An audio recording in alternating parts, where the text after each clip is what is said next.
eggs a day. Tuesday. Wow. Wow. Wow. Wow. Wow. You know what the hell. Man, I'm tired of eating. I'm your huckleberry.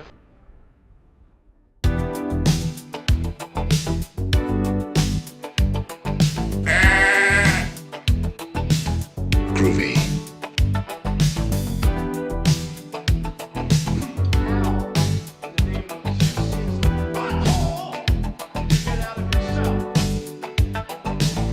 I got news for you, pal. You ain't leading but two things right now. Jack and shit. Jack left town.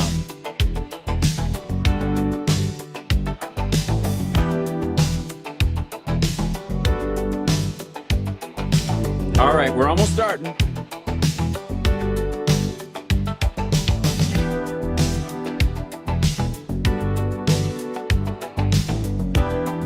Go cats, and the cat's in the cradle and the silver spoon.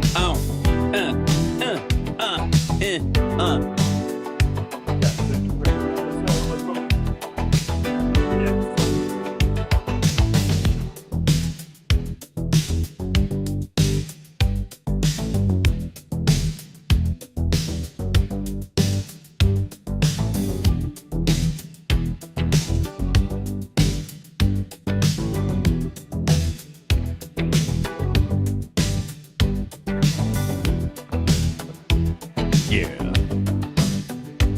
Let's do it, baby. What's going on? Hey, chat room. Welcome to HalSparks Megaworldwide. Like, subscribe, give a thumbs up, support the show. All right.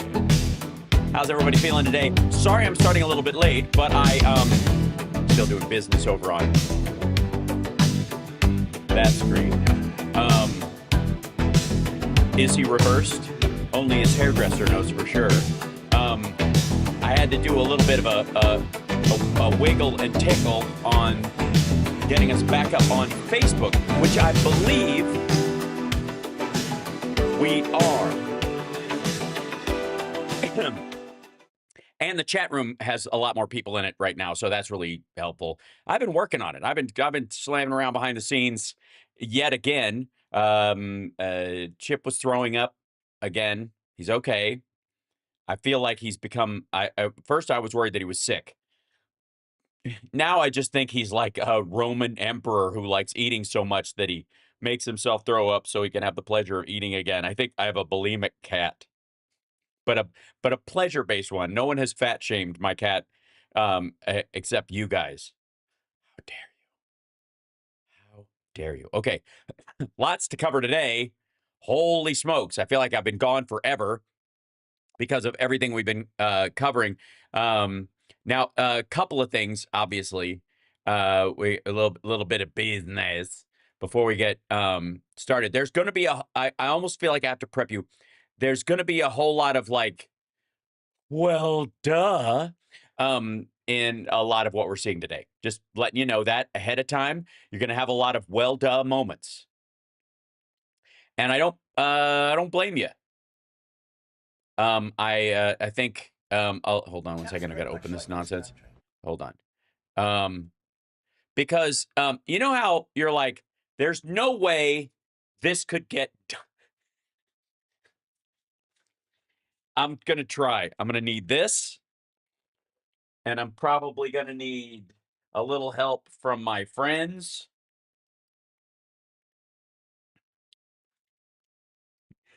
Don't worry about it, buddy. I got ya. Matt the Maggot Rat here to explain the bullshit that you might do. You have a hard time understanding? Well, don't worry. I'll walk you right through it, okay? Okay, excellent. Jesus Christ. Who are all those people? What are you typing over there for? What are you, huh? I don't understand. Like, look at all that. What is that? What do they call that? Free speech or something? What are you doing? That's nuts. And the delay is nice. It makes you work harder, because you're like, I'll say something. It's like if you were doing stand-up and space between the stage and the audience was a quarter of a mile. And someone out there was like, I don't know, fuck, they like, shit. They're like, hitting the jokes, the laughs back at you like with a fucking tennis racket. Okay.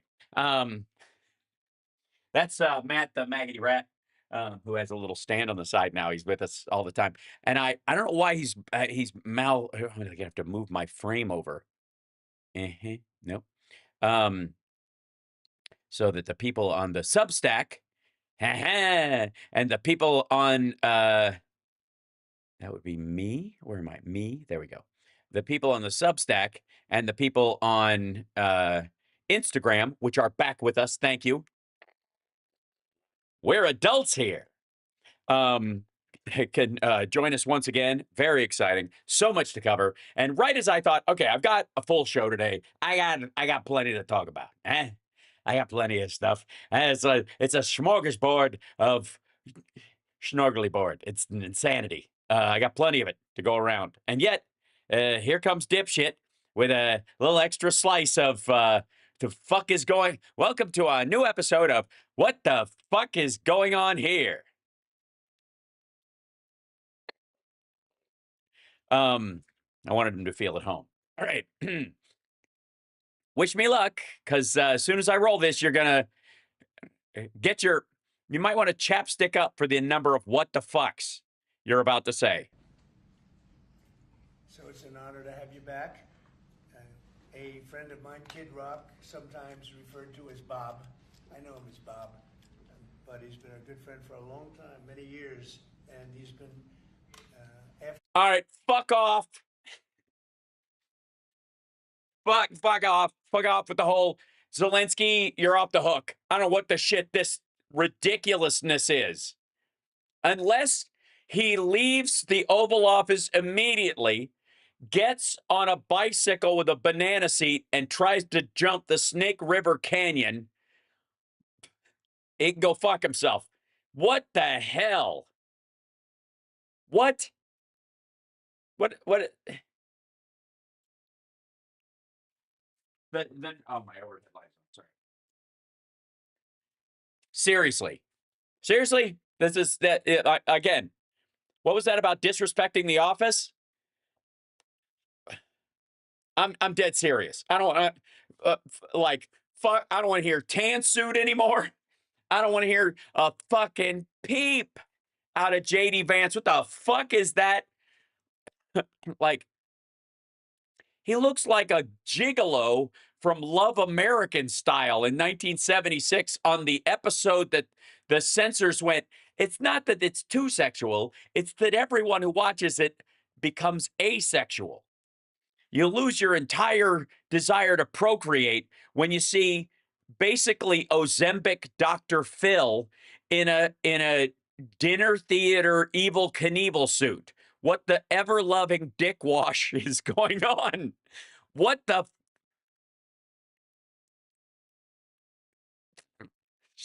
Jesus Christ. I don't even want to hear what's going on here. The outfit's too loud anyways. And can I just say the audio itself is really fucking quiet too. Hold on. There's something that is for the good of a lot of people, including in particular the public, and having to do with ticket sales and scalping and all of the gouging that you have been reading about that's gotten worse.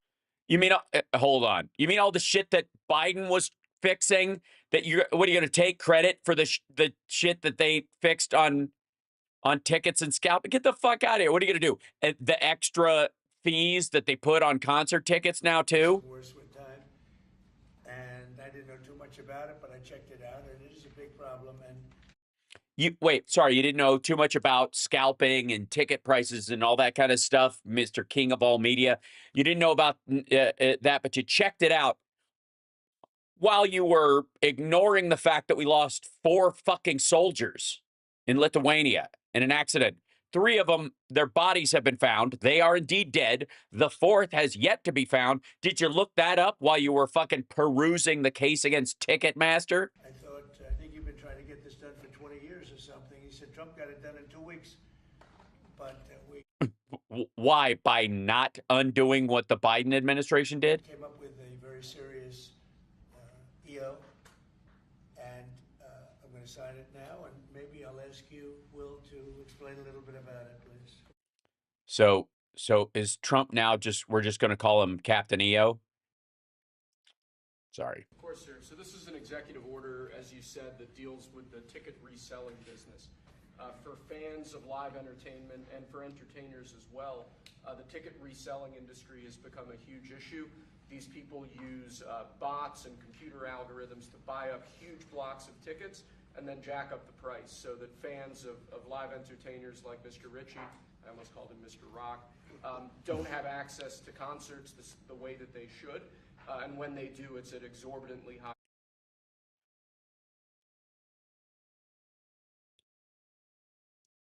That's his VP just got booed out of Greenland. His SecDef just released private, like classified information, attack plans to a Atlantic reporter. Day after tomorrow, he's gonna, I guess, institute these or not. Who fuck knows? But these tariffs that are already wreaking havoc on the economy just because nobody knows what the fuck he's talking about or the whys or wherefore. They're all hoping for a bluff, but they don't fucking know. And what's he doing? Golfing and having this dipshit come over and I don't know, give him a fucking Lee Greenwood singing stripogram. Prices. So what this executive order does, it charges the FTC and the Department of Justice with rigorously enforcing laws on the books.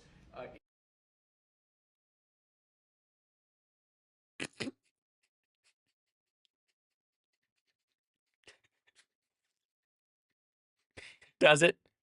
It tells them to actually enforce the law that's on the books. The ones that you mean the laws that are already on the books? You know, that part that where we already have a law. It's an executive order that tells, I guess. So let me get this straight. Does Pam Bondi have to be told all the laws she's supposed to follow? I mean, at this point, why the fuck don't you just tell her to ignore the releasing of the Epstein files and then just anytime you hear that something's against the law, just assume it is? In collaboration with state attorneys general that have power over consumer protection and other people who have the power to. Sorry, who would have consumer protection? What bureau might have power over consumers' protection, especially in regard to their financials? I'm trying to think of it. It's probably, has anybody, I don't know, maybe somebody should ask Pocahontas. Really crack down on this issue so that entertainers. Speaking of crackdown, you're looking great, Bob. And fans won't be subject to these abusive and oftentimes illegal practices. Good. Thank you very much. Bob, you want to say something? Yeah, anybody it doesn't matter your politics. Bow to bow to bow to down, figgy figgy bong tiki whack to bing to bong whack whack. Titties, beer, buttocks, trailer trash, yum yums, Kraken, and let's blow this joint. Also Mountain Dew. Thank you. Thanks very much. That's really. First off, thank you, Mr. President, because this has happened at lightning speed. I know you put. I want to make sure. It happened at lightning speed. The executive order that tells them, yeah, he was able to quickly tell people to enforce laws that are already on the books. What did they actually have to do? Did he just have to like unfire the people who were taking care of this at the Consumer Financial Protection Bureau via this executive order? Because it sounds like this. It sounds like these are all just little notes to Elon Musk that say, hey, remember those people you fired? Please unfire those people because I like that part. That's what this lightning speed. After Elon rando fired the people that were taking care of this shit, you know, all of a sudden Kid Rock's like, fuck, my state fair sales are through the shitter. What could possibly be the reasoning? It can't be my music. Scalpers. Alina Haba gets her credit too, because I know she worked very hard on this, but thank you for making this happen so quick. Anyone who's bought a concert ticket in the last decade, maybe 20 years, no matter what your politics are, knows that it's a conundrum. You buy a ticket for 100. It is a conundrum. I've often thought that. I've been like in line at a Metallica show going, this is a conundrum. I am in a pickle. My goodness. We are in quite the thorny patch right now. It's an enigma. Bucks by the time you check out, it's 170. You don't know what you're getting charged for, but more importantly, these bots. Well, yeah, believe me, no one, if they paid over $100 for a Kid Rock ticket, knows what they're paying for. I got to say, I'm trying to think why you would pay more. Alibi? So you have an alibi? You bought the ticket so that you're like, Your Honor, I couldn't have possibly killed all those people. I was at a Kid Rock. Here's the stub. You know, they come in to get all the good tickets to your favorite shows you want to go to, and then they're relisted immediately for sometimes a 400% or 500% markup. And the artists don't see any of that money. And, you know, ultimately, I think this is a great first step. It's a great first step to follow the law that already exists. Hey, I agree. Baby steps here, kiddo. Down the road, if there be some legislation that we could actually put a cap on the resale of tickets. And I'm a capitalist and a deregulation guy, but they've tried this. But I need I need some regulations, or I'm going to lose my fucking capital. Yeah, duh, you dumb motherfucker. What did I tell you, by the way, about the duh? Like the amount of fucking like what the fuck today, ladies and gentlemen, is just going to be through the fucking roof. Good God. Okay, and now to prove that, well, before I get to the main event, stick around. It's going to be a bumpy ride, but you know, the seats are soft, so it's kind of a pleasant bump. You know what I'm saying? Like, I got a little too Stephanie Miller really quick right there. I apologize for that. You can't go from 0 to Steph in 2 seconds. I'll show you what I mean. This is Jimmy Dore. Apparently, going live to Elon Musk, who's speaking at a Proud Boys cross burning, I guess. Is that what's happening in the background? Elon Musk now censoring political activists' X account. Fuck do you mean now, asshole? What do you mean now? He's been doing it the entire time he's owned the fucking place. Even the guy who was tracking his airplane was doing it to make a point. That here's this billionaire who's telling you how to live your blue-collar life. And that he wasn't anywhere near his businesses, which is why he wanted to cut down. It showed how little work he actually does. So, now censoring political activists' free speech. Just goddamn. Hit that like, by the way. Share the show. HalSparks Mega Worldwide. No. Okay, let me turn this. Come see us on tour in New York. Nope. LostJimmyDore.com for the cheapest tickets. Mr. Free Speech, Elon Musk is censoring again. Uh-oh. You know what's even weirder is that you, Mr. The mainstream media sucks and it's captured by the cabal or whatever. You're quoting Politico Europe. You don't get to, you're not allowed. You can't shit on the mainstream media and call them, you know, everything, you know, except enemy of the people or up to, and then use their reports as if it's your own. Elon Musk's social media platform, Twitter, has suspended several accounts belonging to opposition figures in Turkey. He's doing this now. Elon Musk's social. I'm sorry. You're fine with it when it's in the United States and it benefits Donald Trump and he's doing all the shadow banning shit that allegedly they were doing to the left, to vaccine truthers, but now he's doing it to fucking Turkey and you give a shit? Who are you, Mike Flynn? Yeah, you look like Timu Mike Flynn. I could buy that. Media platform X has suspended several accounts belonging to opposition figures in Turkey amid widespread civil unrest in the country. Musk, a self-proclaimed protector of free speech. Now, Steve Bannon was on this show, and he said he's not a free speech guy. Yes, and if anybody knows free speech, it's Steve Bannon. Steve Bannon. So thank you. That's so Politico says that you're on the fence, but if Steve Bannon has their back, the dude who got a pardon from Trump for committing the crime of stealing from Trump's supporters, what do you think he did? Do you think he maybe cut Trump in on the take? Uh-huh. He's for speech he likes. He said he acquired X to restore free speech on the platform. The suspensions come after extensive demonstrations were sparked by the arrest earlier this week of Turkish President Tayyip Erdogan's main political rival, Istanbul Mayor Ekrem. In Istanbul, not Istanbul, it's Constantinople. Imamoglu. Imamoglu was arrested just hours before. Imamoglu? Before he was nominated to be the presidential candidate for the main opposition Republican People's Party, the CHP. Yeah, the California Highway Patrol. Interesting. It's kind of like what they were trying to do to Trump here in America. They're trying to put him in prison. Yeah, that's exactly what it was. Yeah.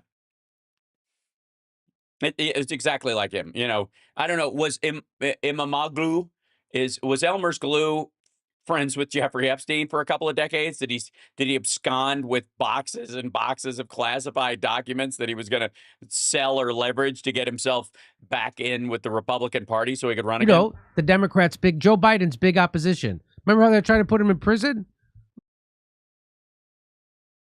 If Joe Biden wanted to put him in prison, he could have. Trump literally gave him the power through his Supreme Court over the last couple of years. If they wanted to do it, they'd have done it. They're doing the same thing in Turkey. Yeah, the Democrats are attacking the Turkish version of the Democrats. That's what they're doing. Just like they did same thing in Brazil. Oh, right. Sorry, I forgot. Jews. Gotcha. Okay. I was like, which they is he talking about? There's a lot of they being thrown around here. Jews. I got you. Okay. Same thing in Pakistan. This is deep state shit. Sorry, the deep state now controls Pakistan?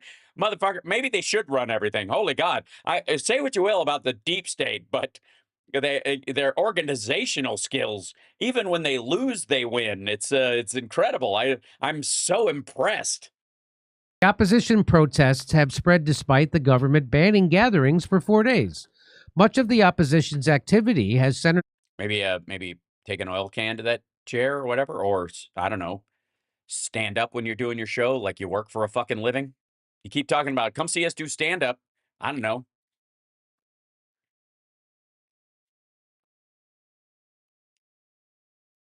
They have desks that.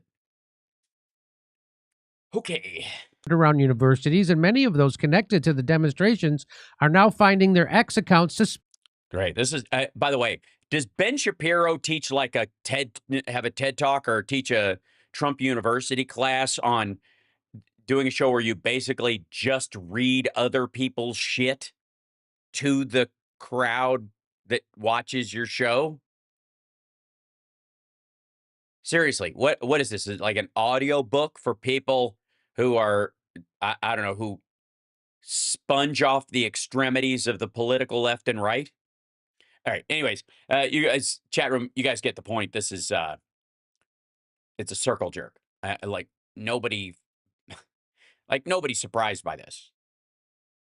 Elon Musk was censoring people all along, but apparently, until interestingly enough, there are two countries beyond, excuse me, Russia specifically, that as a big player, or China, I guess, two smaller countries that spent an exorbitant amount of money trying to manipulate independent media in the United States, specifically YouTube and Twitch channels in the States.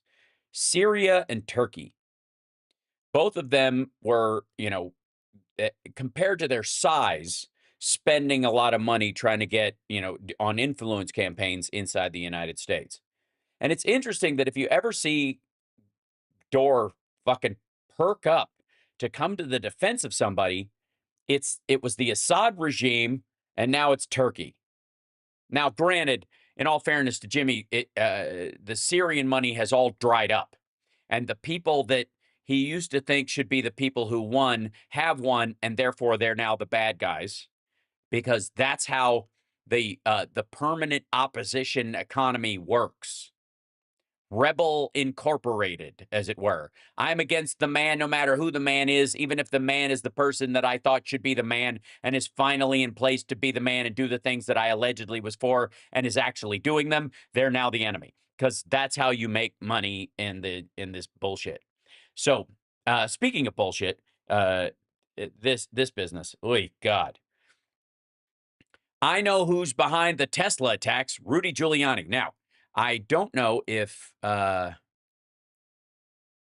think, yeah, they might use my footage in this one. This is on Newsmax. Newsmax, you owe me money. America's mayor, the one and only. There he is with a great America. Well, look, I like that she's positive. I'm glad that there's only one, and he's the only Rudy Giuliani. American flag behind him, Rudy Giuliani. Rudy. Yeah, basically to hide the fact that he's in a Motel 6. It's so great to see you there, my friend. Great to see you too, Rita. I can't believe all these judges. I mean, this is amazing. What is your reaction when you see this judge in particular, Judge Boasberg, deciding, okay, well, he's going to stop? Did you ever think you'd be in a country, Rudy, where you'd see a judge say, no, I don't want to deport some of the worst criminal gang members. Let's get them out of the country. Well, here's the thing, lady. And by the way, congratulations on being Karen of the Year. You smell terrific. The one problem you have is that without due process, which used to be important in the United States, I hear a long time ago, without due process, you don't know if they're the worst of the worst or they're even gang members. If someone can hold you down and doodle on your skin and then call the immigration authorities on you, and you can be sent to an El Salvadoran prison when you're not fucking from El Salvador, there's a reason for concern. This is Abu Ghraib, Guantanamo Bay kind of shit. We were against that, same way we're against this. I don't think terrorists should be allowed to run amok. I do think, though, that if you're going to put them in a prison, you are going to have to give them some semblance of a trial. Otherwise, how the fuck can you even brag about catching someone who's amazing and terrible and the worst of the worst if you can't prove someplace in front of somebody who actually gives a shit about reality if that's true?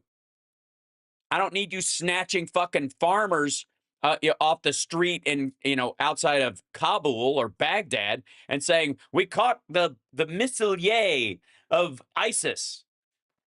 Because two reasons. One, that's morally reprehensible and wrong and pretty unchristian-like, if I do say so my damn self. But the second reason is because the real missileer of ISIS is still out and running around, and you can't go find him because you'd have to admit you got the wrong guy.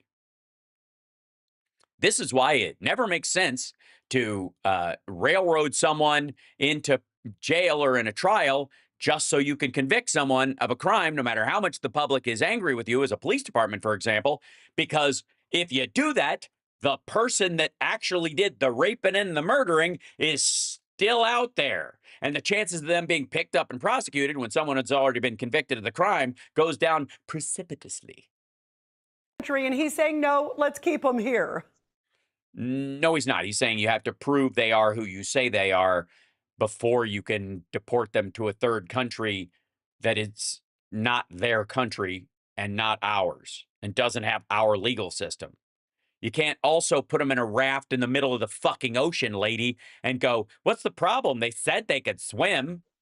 Well, I never thought I'd be in a country like that until about 4 or 5 years ago, when the Democratic judiciary turned into be kind of a just an adjunct of the Democratic Party, like the media is. Oh, you mean like Amy Coney Barrett and Eileen Cannon and that kind of situation, or? Remember, there are more injunctions against this president than any president, than all the presidents in history. Well, that also might be, that's like saying, Your Honor, my client is being harassed. There are more burglary charges against him than any other burglar in the city. I mean, he should at least get points for, being self-motivated. And I don't know of one that isn't from a Democrat judge. Maybe one or two. 90% are from Democrat. So, okay. So 10% of Republican judges are willing to even step up against this dickhead and say no. Judges. Okay. Republican judges have ruled against it.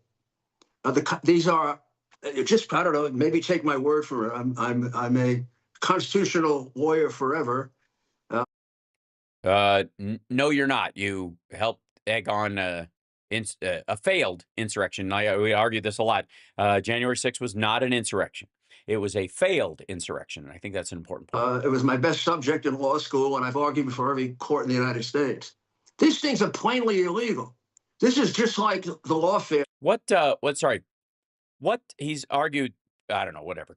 Also, constitutional law means you're using the root of the law to get around the outer edges of the law that, since then have been either pared down or expanded because of modern life.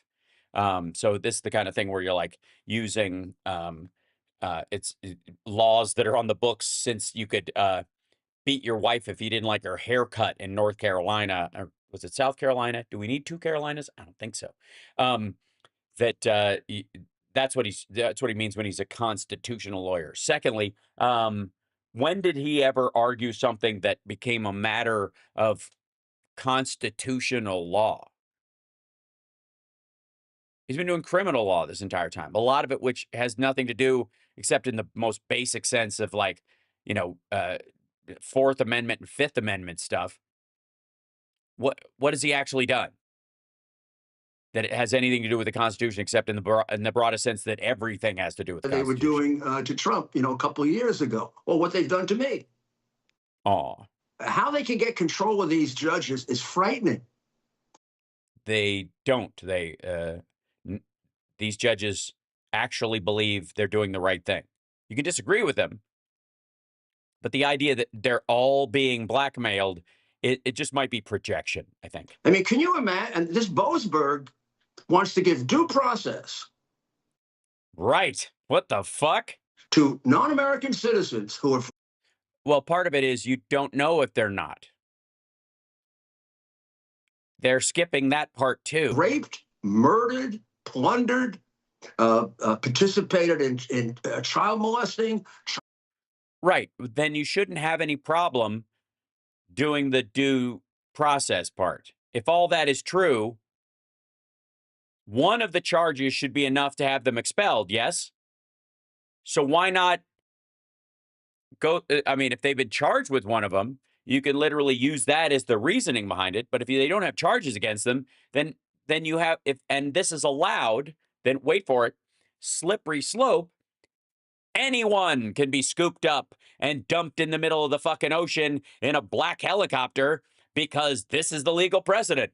If guys in, outfits with 3 letters on them throw you in a fucking van, that's your ass. This is the education or the legal system that maggots want. This is how you make America great again. Teams of whomevers can roll up in vans and chuck people into them, and you're not allowed to ask questions. This is a Russification of our legal system. Kidnapping. I've gone through the records of about half of them. It takes your breath away. The ones from New York raped a 14-year-old girl several times. And then they were put back out on the street by the left-wing, crooked New York Democratic Party to do it again. He wants to bring them back from El Oh, yeah, that guy. Salvador. Does he like raping? No, he thinks legally it sets a bad precedent if you can just scoop people up without at least a hearing on it. Especially a hearing you could probably win. So the question is, why do these assholes think they can't win a deportation order in a federal court on someone who raped a 14-year-old? Because they could. Unless, of course, the rapist is actually follow me on this, an American citizen, I'm just spitballing here, maybe a youth pastor or a Republican operative, and they manage to shovel it off on some immigrant gang member who probably has a bad record already, and they can scoop him up and run him out of the country, and that charge is spoken for. That's you can't retry that again. And Rudy Giuliani's aide de camp is in the clear. Now, this is the same judge who didn't give due process to American citizens, one of whom was guilty of walking into the Capitol, spending about 25 minutes there. Yeah, no one ever has gotten arrested for just walking into the Capitol and spending about 25 minutes there. What'd you do while you were in there? Besides stealing a laptop and trying to sell it to the Russians or stepping over the blood of cops that were beaten so that you could get inside? Also, so Rudy Giuliani, this is Rudy Giuliani's legal mind at work. If 5 people break into your house, the first one is not liable criminally if they think it's their house, even if they're wrong. The other 4 are just pedestrians that are cutting through the living room and your house got in the way. And you cannot defend yourself against those other people because they didn't actually break the window. The first guy did. And the first guy only broke the window because he thought it was his house and he deserved to be there. And playing some songs on a little machine. Yep, that's all it was. She was just playing some songs on a little machine. And she was convicted of disrupting and got a couple of years in jail. And Boasberg treated her like she was an animal. Really? Did she get like hay in her cell or? You know what's interesting, Rudy? You hit up some What is interesting? Let me see. Not this? interesting points because you look at the history of where he was. He's also, by the way, on a number of other cases. It's supposed to be random, right? That a judge would get some of these cases. Random like backside. That's what I'm saying. Isn't it interesting? It's obviously not just a coincidence that this anti-Trump judge seems to be getting all these anti-Trump cases, right, Rudy? Well, if there's 5 judges and 25 anti-Trump rulings because he keeps breaking the fucking law, you're raising the odds quite a bit. Just a simple spin of the dial. It's like if you went on Price is Right and it was all 100s.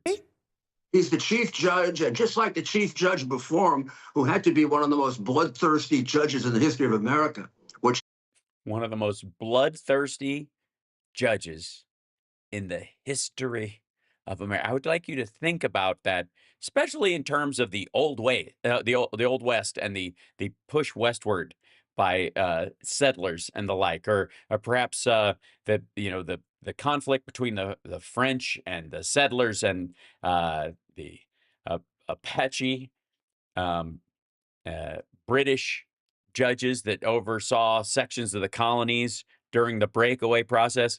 Fuck, how about, go with me on this, the Salem witch trials. she did to the January 6th people isn't even punishable by ordinary punishment. It's punishable only by God. They're all alive. They got 3 hots and a cot. Most of them got sent home with a slap on the wrist unless they spit at the judge, well, on camera, because most of them were behind a thing because it was 2020 or 2021, and we still had COVID. But most of them went home unless they did something genuinely awful or evaded capture. I mean, she basically took America and destroyed it. That's basically what you're right. That's that. I mean, and look at that. And poor Joe Biden had to preside over a broken America that was destroyed way back then. Huh. The nerve. And now he's the chief judge. And they want me to believe that this was done like 3 times in a row. It all came out Boasberg, Boasberg, Boasberg. Oh, isn't that great? We got the guy who'll screw Trump the most. Well, I mean, obviously the guy who will screw Trump the most is Putin, I think, technically, if you want to. Yeah, it is astounding. You know, what can be done, Rudy, What Yeah, what are we going to do about this, Rudy? Wow. be It's done tough, to Rita. rein in a judge like Boasberg? Is it Congress? There's also talk of impeaching the judges. There's all these different bills that a number of members of Congress have put in to sort of curtail. Also, why does her outfit and hair make me feel like I've died and gone to a mega To church? say that only judges can reside over things that are within their jurisdiction. What do you think should be done and can be done? Diction. It's very difficult, Rita, because we've spent a lifetime convincing people, including yours truly, that our judiciary was sacrosanct, that it was independent, that you had to leave it alone, because they were going to. But that all was premised on the fact that these were men and women of goodwill Yeah, we all dropped that when Brett Kavanaugh got in, didn't we? who would apply the Constitution. I mean, Scalia. Can you just do Clarence Thomas for a minute? Not as an originalist or an inventive person, intellectually, honestly. So when they, for example, intrude. You okay? Did somebody just fall and do we have to mark this as evidence? It sounds like somebody was hit with a lead pipe in the background. Fuck happened? Rudy, somebody's dead. Sorry, now I have to do this again, don't I? Hold on. Okay. There we go.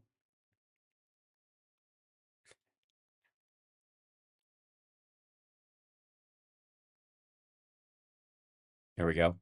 And then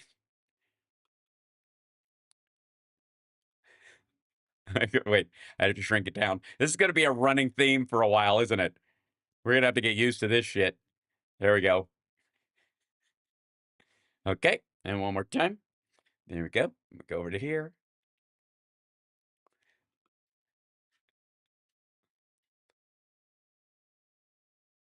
Okay, and then what is this? And we open it up again, and we shrink this down. And then while we're at it, we put this in here, and we're there. And then, hold on, and we catch this part. It wastes everybody's time, but who gives a shit? Because we all need this.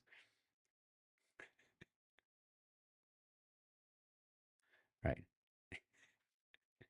Okay, that should do it, I think. Okay. Ta-da!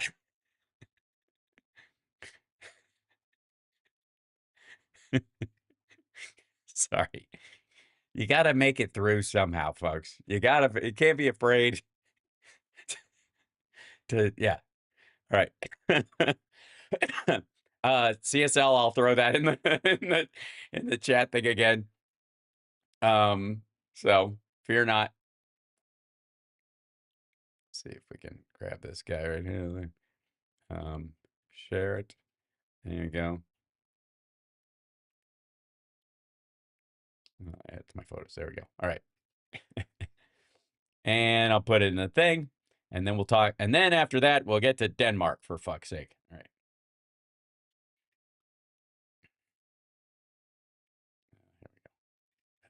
Here we go.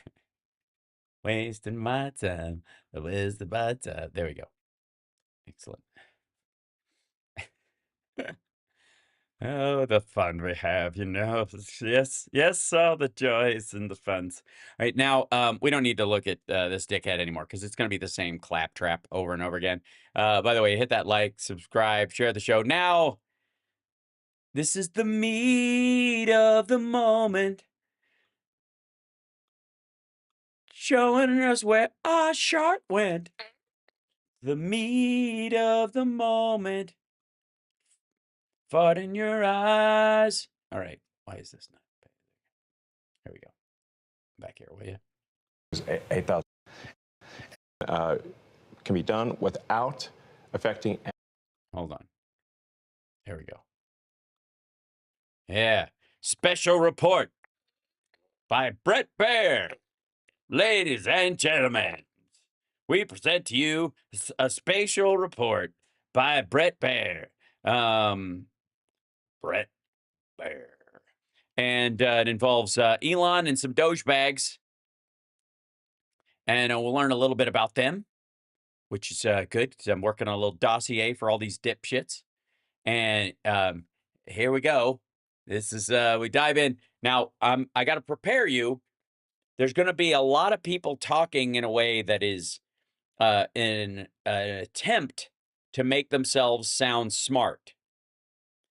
And I don't expect that most of you will be fooled by this, but I would like to point out that there will be a lot of jargon and first person-y bullshit and attempts to obfuscate through complexity. I will do my best to kind of straighten some of that shit out so we can ride this out together. But ladies and gentlemen, the Doge bags and Elon Musk. Thanks for having us and doing this. It's a cookbook. Thanks for having us. I know there's a lot of interest in this. You know, first let me start with you, Elon. What are the budgetary savings goals, and how much do you think you've achieved so far? What are you trying to do? Okay, $1 trillion, 15%. We're on track, and we've saved so much money, even the money we didn't save that was never saved that we spent anyways. Our goal is to reduce the deficit by $1 trillion. From a nominal deficit of $2 trillion to try to cut the deficit in half to $1 trillion, or looked at it in total federal spending to drop the federal spending from $7 trillion to $6 trillion. We want to reduce the spending by eliminating waste and fraud, reduce the spending by 15%, which seems really quite achievable. The government is not efficient, and the government is not efficient. Yes, because it prioritizes effectiveness over efficiency. You see, often systems that are really efficient are meant to be quick and dirty because you know what the system is. It's the same all the time. There are very few moving parts, and it's very repetitive. But when real life enters into the picture, that's where you get redundancies. And let me tell you something. The launching of nuclear weapons is terribly inefficient. There are far too many steps from an efficiency standpoint. All these redundancies and questions and whether or not and who and can you, and you got to ask this person, and then this has to be signed off on. And unless we're under a first strike, the missiles won't go. Like, that's very inefficient for a fucking reason. there's a lot of waste and fraud. So No, there isn't. This trust me, bro bullshit doesn't work. You can't just throw around waste and fraud as if they're in the same category, for one, because one's on purpose, and the evidence you need to prove that one is way fucking higher, and the waste one is a matter of opinion with you assholes. I feel confident that a 15% reduction can be done without affecting any of the critical government services. I'm going to talk to all the guys. If not making it better. I'm going to talk to all the guys here about the specifics. Already that's not true. But for you, what's the most astonishing thing you've found out in this process? You know what I think is, thanks for asking, Brett. The most astonishing thing is that they're accusing people of all this fraud and no one's going to jail. That's right. Yeah.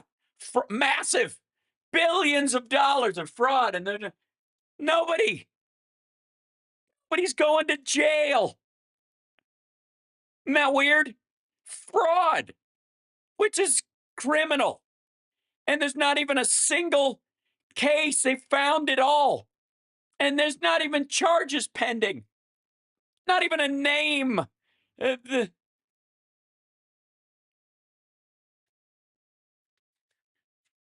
And scene. The sheer amount of waste and fraud in the government. It is astonishing. No, it isn't. No, it isn't. Mind-blowing. We routinely encounter wastes of $1 billion or more. We routinely encounter $1 billion or more in waste. Okay, first of all, $7 trillion budget. you might as well be saying in the hundreds of tens of hundreds of dollars compared to the overall budget. Secondly, then say it. I don't look, the waste part, let me hear it. What cutting waste doesn't take services from fucking anybody. Nobody cares if you're, it seems like you just think certain things are waste because you don't like what they're for. That said, fraud, again, fraud is a crime, as we know, because Donald Trump has been found guilty of it, and most normal people go to jail for it. Casually. For example, like the simple survey that was literally 10-question survey that you could do with SurveyMonkey, cost you about $10,000, was the government was being charged almost $1 billion for that. For just the survey? $1 billion for a simple online survey, do you like the national park? And then there appeared to be no feedback loop for what would be done with that survey. So the survey would just go into nothing. It was like insane. Yeah, it sounds crazy. Well, you know what? We'll just take your word for it. And then we'll find out later you shut down the entire survey system for the national parks, period. Then a big portion of that has to do not just with whether people like, do you like this park? Check this box. But also, did you find it accessible for people with disabilities? Is it safe? Did you, there was a big part of the survey. We didn't really think much of it about how many mountain lions you saw. And whether or not you thought you could outrun them in a stroller. You technically are a special government employee. And oh, very special. So special. The specialist. Such a special man. Oh, what a special man he was. You're supposed to be 130 days. Are you... Get the fuck out. Going to continue past that, or do you think that's what you're going to do? Or well, I don't know. How do you stop doing what you're doing when it's helping your stock price so much? Well, I think we will have accomplished most of the work required to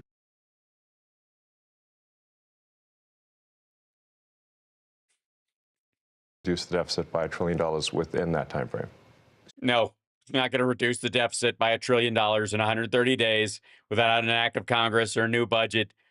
It ain't happening. So in that time frame, 130 days, and the wow, that's crazy. So how are you going to do that? Well, collapse the economy, and hopefully some of the countries we owe money to will just implode, and we'll just pretend we never borrowed money. Process is a report at some point at 100 days, or not really a report. We are cutting the waste. Yeah. Fraud in real time. So every day that passes, our goal is to reduce the waste and fraud by $4 billion a day, every day, 7 days a week. And so far, we are succeeding. And I'm going to talk to the specifics, but there obviously are Doge critics who are reading all kinds. What? Get the hump out of here. What the fuck are you talking about? The Doge critics. How dare you, sir? Doge critics. I'm not a critic. I have real problems with these assholes. Doge critics. Shut up and never say anything again as long as you live. I'm going to open the Doge page just so when they reference it, which they probably will, Doge.gov. Oh, they're killing it. $140 billion, $869 per taxpayer over an undisclosed period of time, we think. There they go. Cutting. Nothing says waste and fraud like Office of Refugee Resettlement. Office of Refugee Resettlement Influx Care Facility for up to 3,000 unaccompanied alien children. The contract provided facilities and full wraparound child care and case management service for unaccompanied minor children. $3.3 billion contract. They saved $2.9 billion. So what are we going to do? Just, how's this work? You're just going to chuck whatever kids that were there onto the street? You're just throwing them over the fence? What's happening? And it's just a screenshot not yet available. FPDS has an updated log. So let's check out FPDS, sorry. Department offices, IBC, accusing System Director of Administration for Children's Services in San Antonio, Texas. So everybody that lost their job, lost their in support, professional, and other facility support services. Yeah, so basically a bunch of Texans just lost their job caring for migrant children because fuck those kids, right? I guess. And the savings, we're just going to have to trust them on that as well. I guess because it ended, so there. Treasury, the Enterprise Program, Project Integration Services. They just canceled the contract for that, which we assume saves money instead of the contract was going to save the government money. What did it do? Contracting office. It was IT for the Internal Revenue Service. Oh, yeah, we don't need that anymore because the Doge guys are in there. They'll handle it, the internal technical works of the IRS for free. Just hook it up to Grok. This is good. USAID, unavailable. $682 million contract. They saved $283. Unavailable for legal reasons. Okay. Sure. Dude, well, I don't know why you guys don't trust these guys. Look. See this? The National Interest Action data element on the FPDS application has been disabled as of January 27th. Smart Pay Records, the Atom feed version of this new Atom, the aforementioned FPDS Atom feeds will be updated, including the names and relevant transactions. Transition from unique identity DUNS to unique identity ID SAM. Begin using unique identity. For legal reasons, they don't actually know. This goes straight to the Federal Procurement Data System, which I will be saving the link for.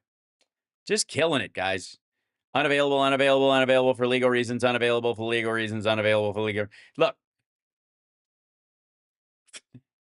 What more could you want? Okay? The most transparent in history ever of ever. Of stuff. Obviously, lawmakers on the other side of the aisle are attacking you, and they characterize the approach. No. They're not attacking you. They're calling out your bullshit. Approach is this: fire, ready, and then aim. And how do you approach that? How do you respond to that? Well, I do agree that we actually want to be careful in the cuts. So we want to measure. When are you going to start? Twice, if not thrice, and cut once.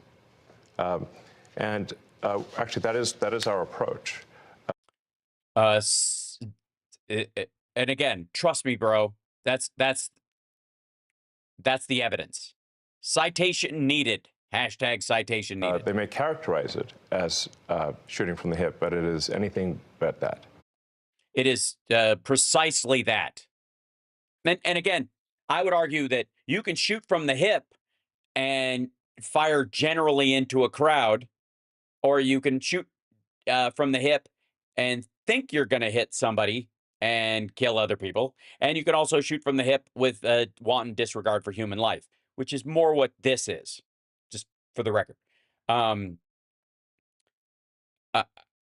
There is no evidence that they are going through stuff with a fine-tooth comb at all. It is all slash and burn. Which is not to say that we don't make mistakes. If we were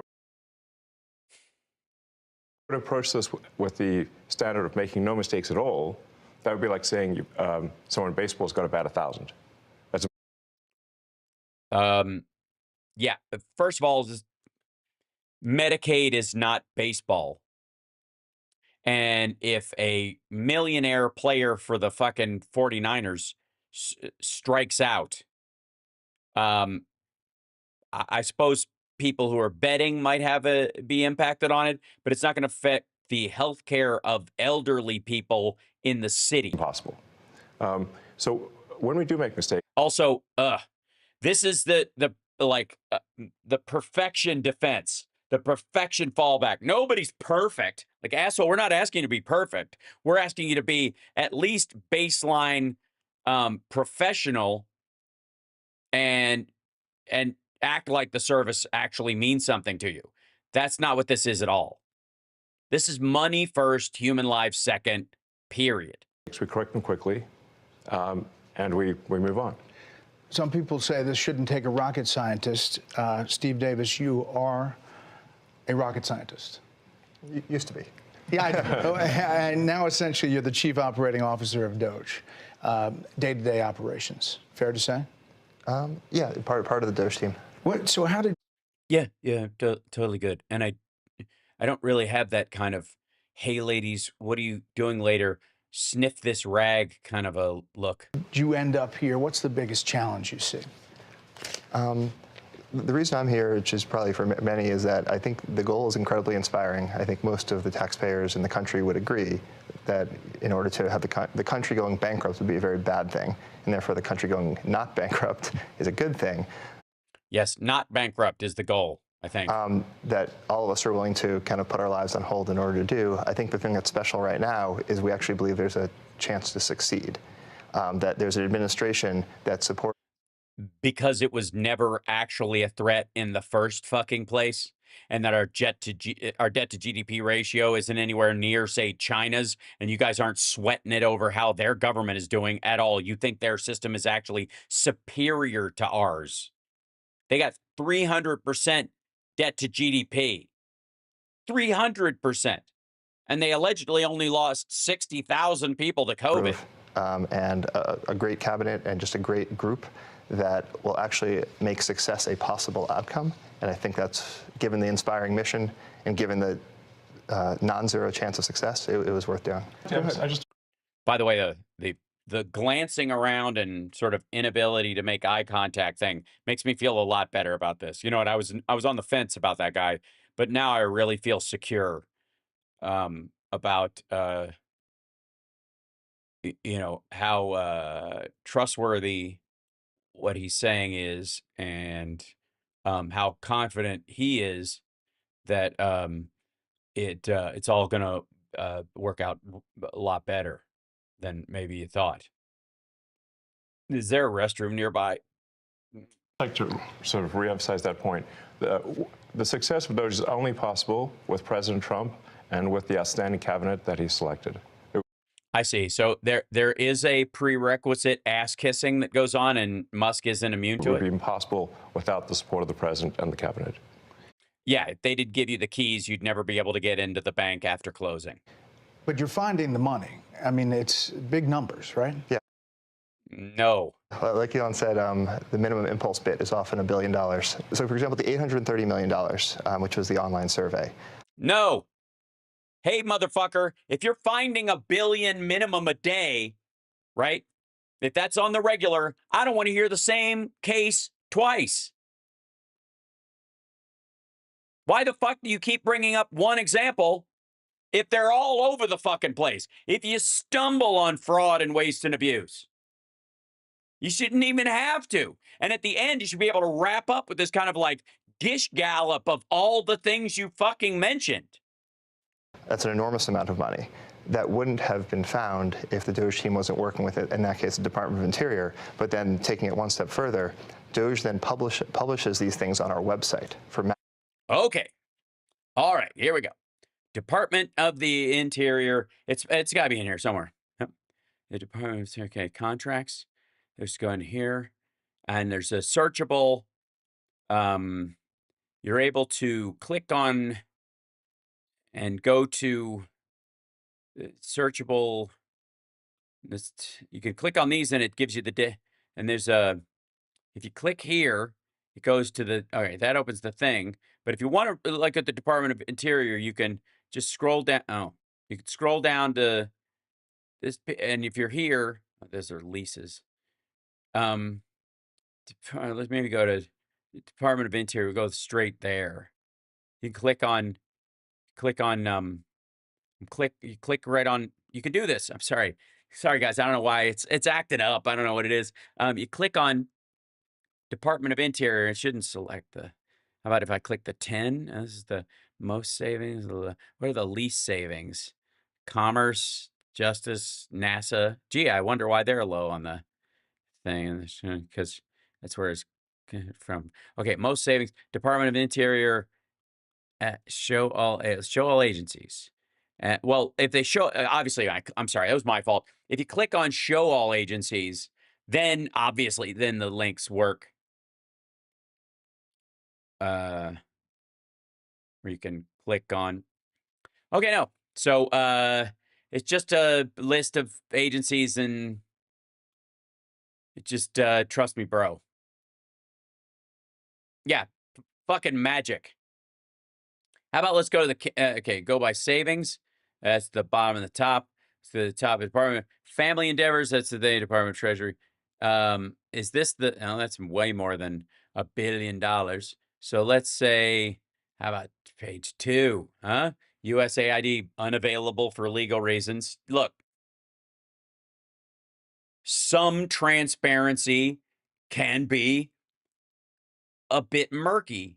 You know, you're sometimes you get, you have to surface and spit in your mask and wipe it clear because it gets a little foggy, but it's still transparent, technically. Veterans Affairs, L'Enfant LLC, VBA, OBI, Military Recovery Zone, VHA, Integrated Health Systems, something like Ranger Land Systems, Processing for Homeland Security. Yeah, okay, anything that had U.S. had. These are the big ones. This should be okay. Wasn't it almost $1 billion? So it should be up near the top, right? Oh, I don't even know why I was bothering to do that. Page 1, here's 2.9 billion, 1.9 billion, 367 million. Where's the fucking maybe it's a grant. Maybe that's what it was. Let's see. Health and Human Services. There's savings, total value. Okay, that's the savings. Okay. 800 Texas. Sorry, Department of Health and Human Services, Texas Department of State Health Services, currently unavailable. They say, okay, fuck you, Texas. Grant to the Texas Department of State Health Services. 1.5 billion. They saved 877,000. I guess, fuck you, Texas. You didn't need that money in the first place. I'm sure your citizens will get along fine. Now, I don't see, does anybody else see? That's the only one I see that's up near the 877 mark. 31 million, 18 million. I don't see $1 billion on the regular at all. Do you guys? That's $1 billion, but that doesn't mean this is Office of Refugee Resettlement. So I don't know what you're fucking gonna do with the children that you just got rid of. The Enterprise Program. This is Enterprise Program Project Integration Services. Let me guess, this is software, so that they've gone like, no, we got the software covered. We're going to cancel that contract and we'll do it. Yeah. So, what was this asshat saying again?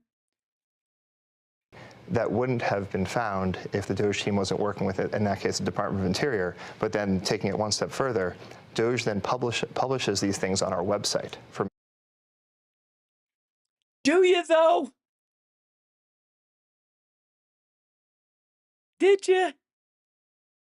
Okay, chat room. I tried to be like, I looked where, I mean, there's only 3 fucking places on their website to look. The agency leaderboard, which tells you nothing. The wall of receipts, which is technically, I guess, where it would be. Contracts. The Department of Interior one that they have is for refugee resettlement. There's not another one in the top 10 on the first page at all. There's nothing on the second page. The next time Department of Interior shows up,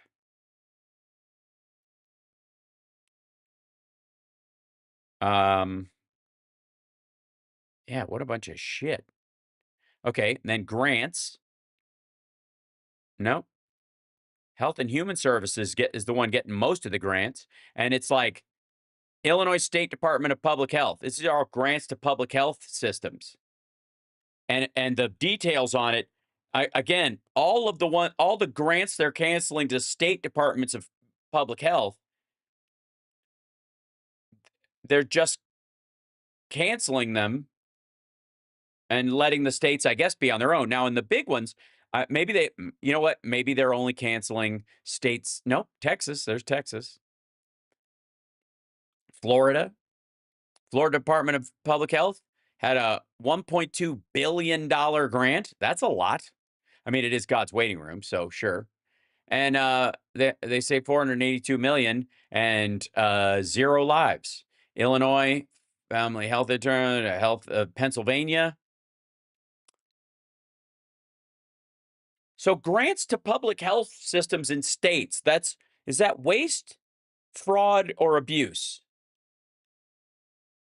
I mean, obviously with Texas, it's all three, but what about the rest of them? And no, it's not on your fucking website. Maximum transparency. So Jesus Christ, fuck you. now the general Oops.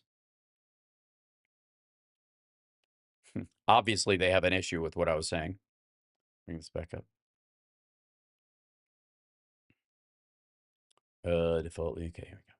Said the minimum impulse bid is often $1 billion. That, taking it one step further, Doge then publishes these things on our website for maximum transparency. So now the general public, it would have been impossible for the general public to have seen that. Now anyone can just log into doge.gov anytime and see these payments. As they're not yet in real time, they're close, but they'll probably be in real time within the next few weeks. In the next few weeks. Motherfucker, wait. Let me run this by me again. You're going to discover and get rid of, eliminate $1 trillion. A trillion with a fucking T-R-I. You're $1 trillion. You're going to eliminate $1 trillion worth of waste, fraud, and abuse in 130 days, and you can't even get full receipts up on your website for a couple of weeks, and you're a rocket scientist, and he runs a tech company. The fuck? Do you guys not know how to run Excel? Ask one of the assholes behind you. But the process, it still involves Congress, right? At some level? We try to keep Congress as informed as possible, but the law does say that money needs to be spent correctly. It should not be spent fraudulently or wastefully. It's not contrary to Congress to avoid waste and fraud. It is consistent with the law and consistent with Congress. And we've seen actually great support, at least from the Republican side of the House, and occasionally some Democrats too. You know, it's nice to see people cross the aisle once in a while, but gibberish. And by the way, I don't know what you guys say. A lot of people are saying this when he stammers like this, it sounds like he's kind of trying to figure out how to bullshit his way out of something, but I don't think so. I think it makes it more, impressive. I think I feel more secure about what he's saying. Usually when they attack Doge, they never attack any of the specifics. All I do is attack specifics.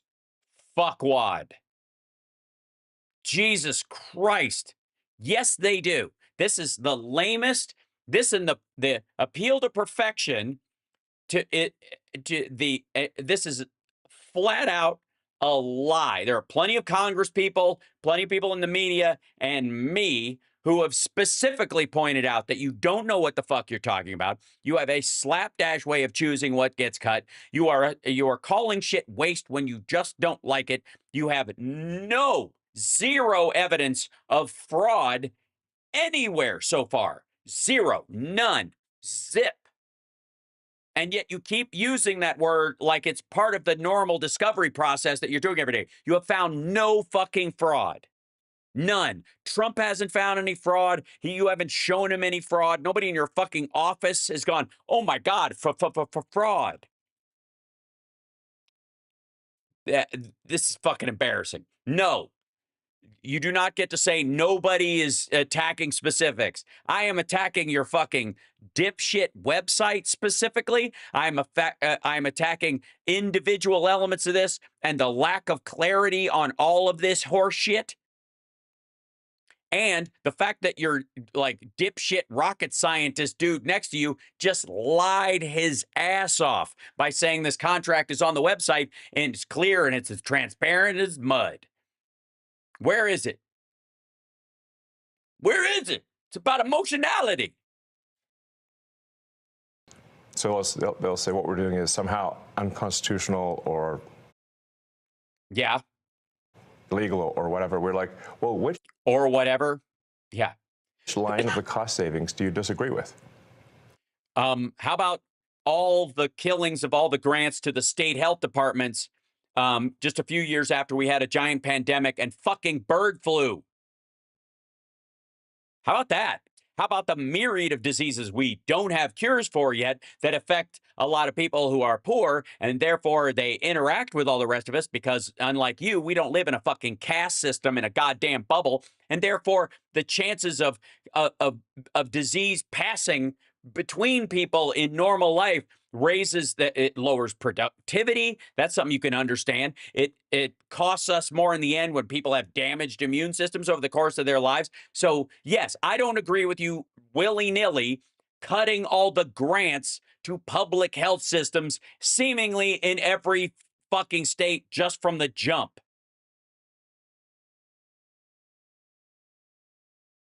I call bullshit. So fuck that. How about that? Very specific. We won't even get started on USAID, which you just wiped out the whole thing in theory, and they bumped it over to the State Department because they knew that they've still got to do these things, so they're going to lie and pretend that they got rid of it. But you didn't go through like a fucking digital surgeon and take out stuff that was untoward or fucking transgender comic books in Guatemala or whatever that cost $23,000. Not $40 billion worth of transgender comics in that list. You got rid of all of it, fuckwad. In that case, you don't have to be specific. It's your slapdash broad cuts that make no fucking sense.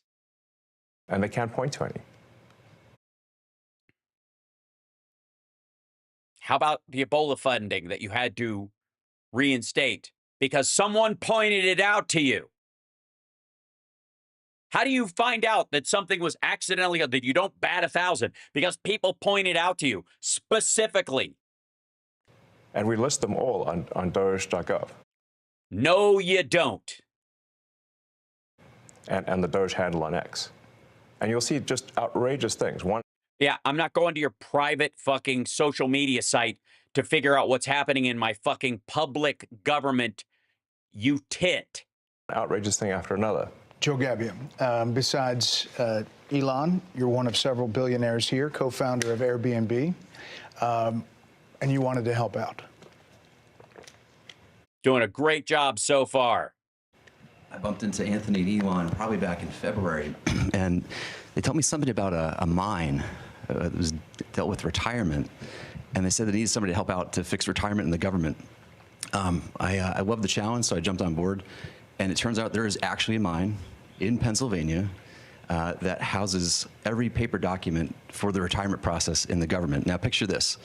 This giant cave has 22,000 filing cabinets, stacked 10 high to house 400 million pieces of paper. It's a process that started in the 1950s and largely hasn't changed in the last 70 years. And so as he dug into it, we found retirement cases that had so much paper, they had to fit it on a shipping pallet. So, yeah. What are the chances that's a fucking senator? The process takes many months, and we're going to make it just many days. Will it be digitized, or how? Absolutely. So this will be an online digital process that will take just a few days at most. And I really think, it's an injustice to civil servants who are subjected to these processes that they aren't. Normally, we don't retire 8,000 or more people a year from the federal government, even as many employees we have, because people, the vast majority, aren't lifelong employees, especially with the amount of contracting that's happened. They never had to raise the fucking number in Congress to 15 or like rent another salt mine to speed up the process because it wasn't necessary. There was no willy-nilly slash and burn rando cuts where you were basically saying retire or you'll never get your pension. are older than the age of half the people watching your show tonight. So you're on Fox. Simmer down. We really believe that the government can have an Apple Store-like experience.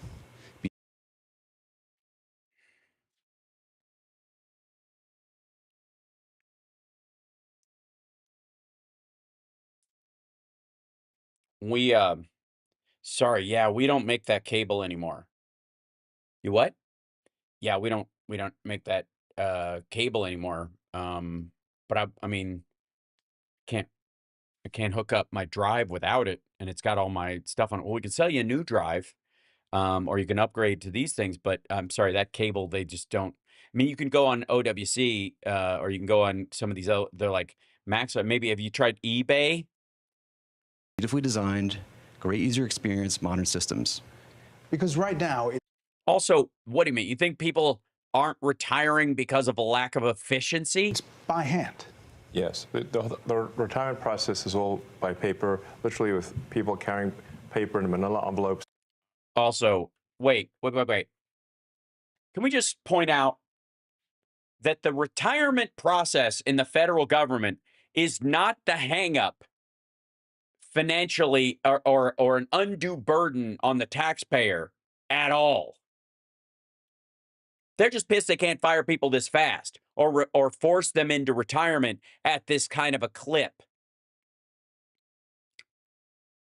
And a lot of the people, by the way, it's a good portion of people who wouldn't have retired. They would have just quit earlier, but now they're offering a retirement package. You're like, oh, shit, well, technically I don't qualify for retirement for a very long time, so I didn't even know if I was going to make it. I was probably going to move on and get another job and just go into the private sector. But since you're offering me a fucking package, I'll take it.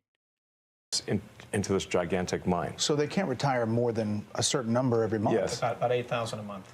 That's how 8,000 people can retire every month.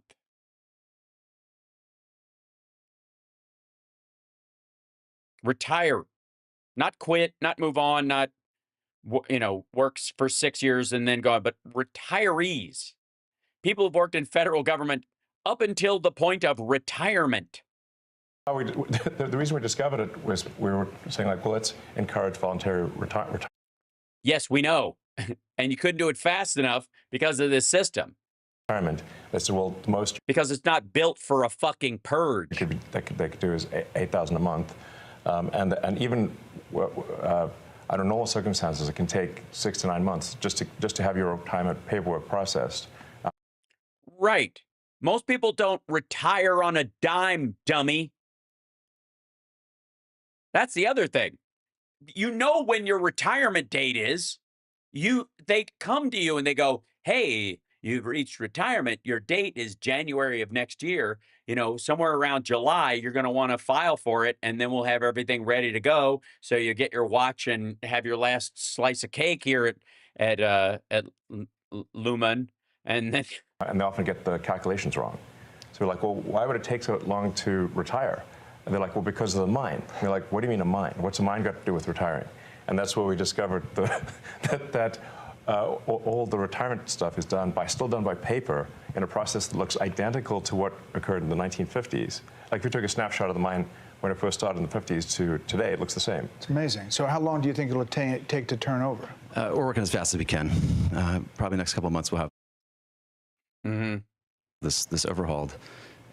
Yes, and it will cost more than the savings that you get from people leaving early this year versus retirement from the government in the future. The efficiency of the retirement system ain't a drag. And, I really think, again, like, why are we subjecting our federal workers to processes that they actually have to go through a training just to retire from the government? There's a whole training program that people have to go through in order to retire. I think we can do better for them. Aram Moganasi. Yes, our first loyalty is to federal workers. The people we're firing willy-nilly. Doge engineer. You go into these places, one of the more than a dozen engineers, first people to go into the agencies and view the computer data sets. Tell me what you're finding, and for people who don't understand how that process. Oh my God, it's like boomer bullshit I have to deal with, bro. process works. Explain it for them. Yeah. I'll say the first thing that got me really excited about Doge was learning basically the state of government computers. By some estimates, government IT costs about $100 billion, and it's funding systems that are over 50 years old, in the case of something like Social Security or the IRS. So really critical systems are old. They cost a lot of money to maintain, and they can be, the efforts to improve them are often very delayed. So I thought the efforts to improve them are often very delayed. So there are methods, there are efforts to improve them. And what's the delay then? Never mind, just say that and move on. Software engineer that maybe can make a difference here, and that's really what inspired me at a high level. Yeah, that you can maybe make a difference by, I don't know, getting into the IRS and the Social Security mainframes and poking around. As someone who has not sworn an oath to protect the country and the Constitution against all enemies, foreign and domestic, just kind of like I don't know, what's your salary? I think is the next question. What are you working for? Because if you're not getting paid, you're obviously expecting some kind of compensation on the tail end. There's a lot of mystery about Social Security and a lot of words about it from, here's what Democrats have been saying about it. It's absurd that Elon Musk is trying to eliminate billions of dollars from Social Security. Elon Musk and President Trump have set their sights on cutting Social Security. Their goal is clear: destroy Social Security from within. You're in the building. I mean, you're in the computers. What's happening there? What are you doing? Yeah. Yeah, just tell us. I trust you. It doesn't line up with my experience on the ground. And I'll say the two improvements that we're trying to make to Social Security are helping people that legitimately get benefits, protect them from fraud that they experience every day on a routine basis, and also make the experience, which would require more spending, okay, on a system that would be in place to answer and protect against the fraud, right? better. Okay. And I'll give you one example is Great. At Social Security, one of the first things we learned is that they get phone calls every day of people trying to change direct deposit information. So when you want to change your bank account, you can call Social Security. We learned 40% of the phone calls that they get are from fraudsters. 40%? That's right. Almost half.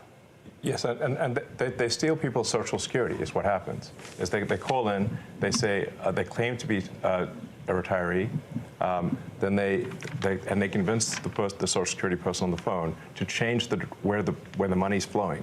It actually goes to some fraudster. This is happening all day, every day. And all day, every day, 40%. By now, shit, if 40% of the calls, how many calls they get a day, 100,000 or something. So in the end, I guess as of 3 months ago, no one is getting their Social Security, and all of it is going to the same 9 fraudsters. And then somebody doesn't receive their Social Security. It's because of all the fraud loopholes in the Social Security system. How do you reassure? There was an edit there. What was that? Of all the fraud loopholes in the Social Security system. How do you reassure people? Did you hear that? That what you all are doing is not going to affect their benefits. No, in fact, what we're doing will help their benefits. Yeah. Your Honor, look, I was, I heard a noise inside the house. I know nobody was home now, but I heard a noise and I went in through the window and I was worried that someone might be trapped under all the jewelry in the house. So I gathered it in a bag for, my safety and the safety of others. And I was removing it from the premise when they showed up, and I tried to explain, I was like, I'm doing this for your benefit. Legitimate people, as a result of the work of Doge, will receive more Social Security, not less.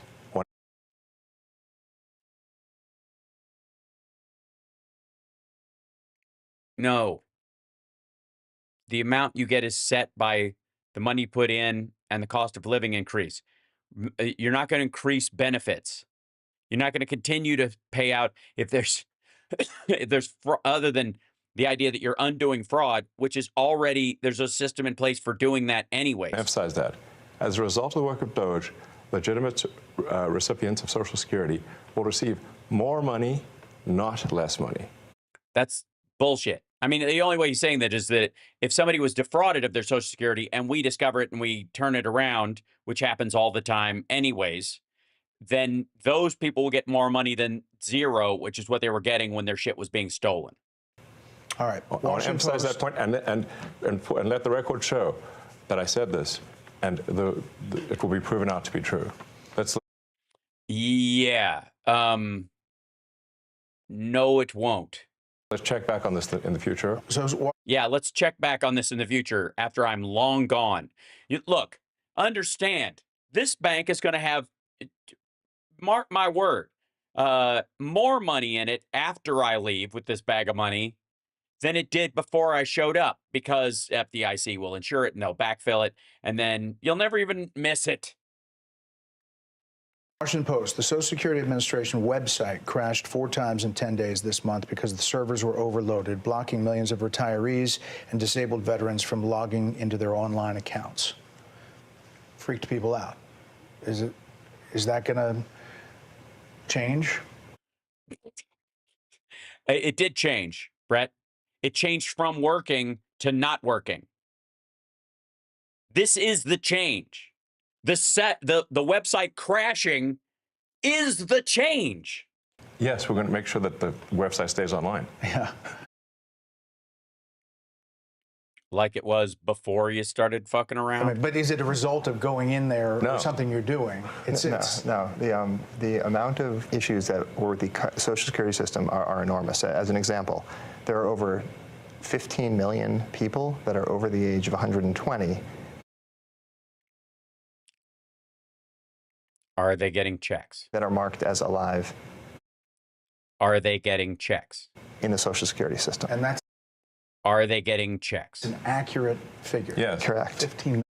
Yep, because there's no death certificate, so they have to leave them in case at some point they turn up alive at 122 because they've discovered the fucking fountain of youth, or their heirs that would be, would get their SSI money have some case left. They haven't been erased from the fucking system because there's no way of putting them in there without declaring them officially dead. It's pesky Americans who tend to die all across the globe over the years.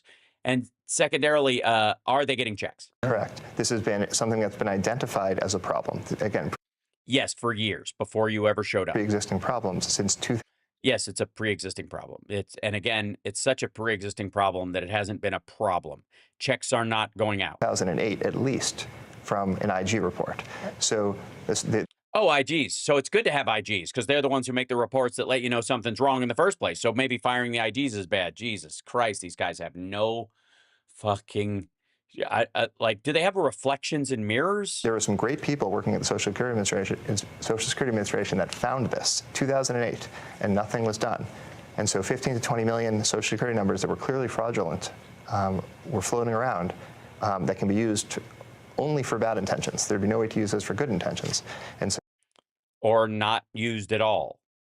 One of the things the Doge team is doing is carefully and very methodically. Sorry, real quick. So if I show up at a job interview and I put down my Social Security number and it comes back as I'm 122 years old, I'm in the database as 122 years old. Dear God, people will know I am a vampire. Looking at those and making sure that any fraudulent ones are eliminated. Brad Smith. Is any money going out the door? Yeah, I mean, it's a great little fucking efficiency project. Has zero impact on the fucking money. Zero. Working at HHS. And obviously, another element is Medicare and Medicaid, NIH. What are you finding? Yeah, well, I'd say there's a couple of things we're really committed to in our work at HHS. Number one, making sure we continue to have the best biomedical research in the world. And yes, and the way you do that is you cut all the grants to medical universities that are studying vaccines or diseases, especially the unprofitable ones, the ones that diseases not enough people have where you can make money on the pill. Number two, making sure, which President Trump has said over and over again, that we 100% protect Medicare and Medicaid. But from itself, obviously. There's a lot of opportunity. So if I take NIH as an example, today, if you're an NIH researcher and you get a $100 grant at your university, today you get to spend 60 of that and your university spends 40 of that. The policy that we're proposing to make is that you get to spend 85 of that and your university spends 15. So that's more money going directly to the scientists who are discovering new cures. Another example. First of all, asshole, resilient lab tech is the reason why it's 60-40. They've to build the fucking facilities. It doesn't matter how much money you have coming in as an individual scientist if the lab that you have to use is undercut as far as the money. And what'll happen is because it's not going to the school to for the permanent lab structure there, which is again 40% of the grant a lot of times, and why it actually the argument they have for getting the grant in the first place is you'll go, well, we shouldn't have that grant out. He can't do that kind of thing. She can't do that kind of thing. The lab she's working in wouldn't even be able to cover this. They don't even have the equipment. At NIH is today they have 27 different centers. They got created over time by Congress, and they're typically by disease state or body. Created by Congress. Interesting. Tell me more. There's 700 different IT systems today at NIH. 700 different IT systems. IT software systems. They can't speak to each other. And so they don't talk to one another. They have 27 different CIOs. And so when you think about making great medical discoveries, you have to connect the data. Time out. You said 27 different chief information officers? Correct. And most of them are non-technical. So there's a lot there. There's a lot of opportunity. It will make science better, not worse. And when I say that our job is tech support, I really mean it. Yeah. We have to fix the computers. If the computers can't talk to each other, you can't get research done. If the computers can't... The computers can talk to each other. The computers can talk to each other, especially amongst the disciplines.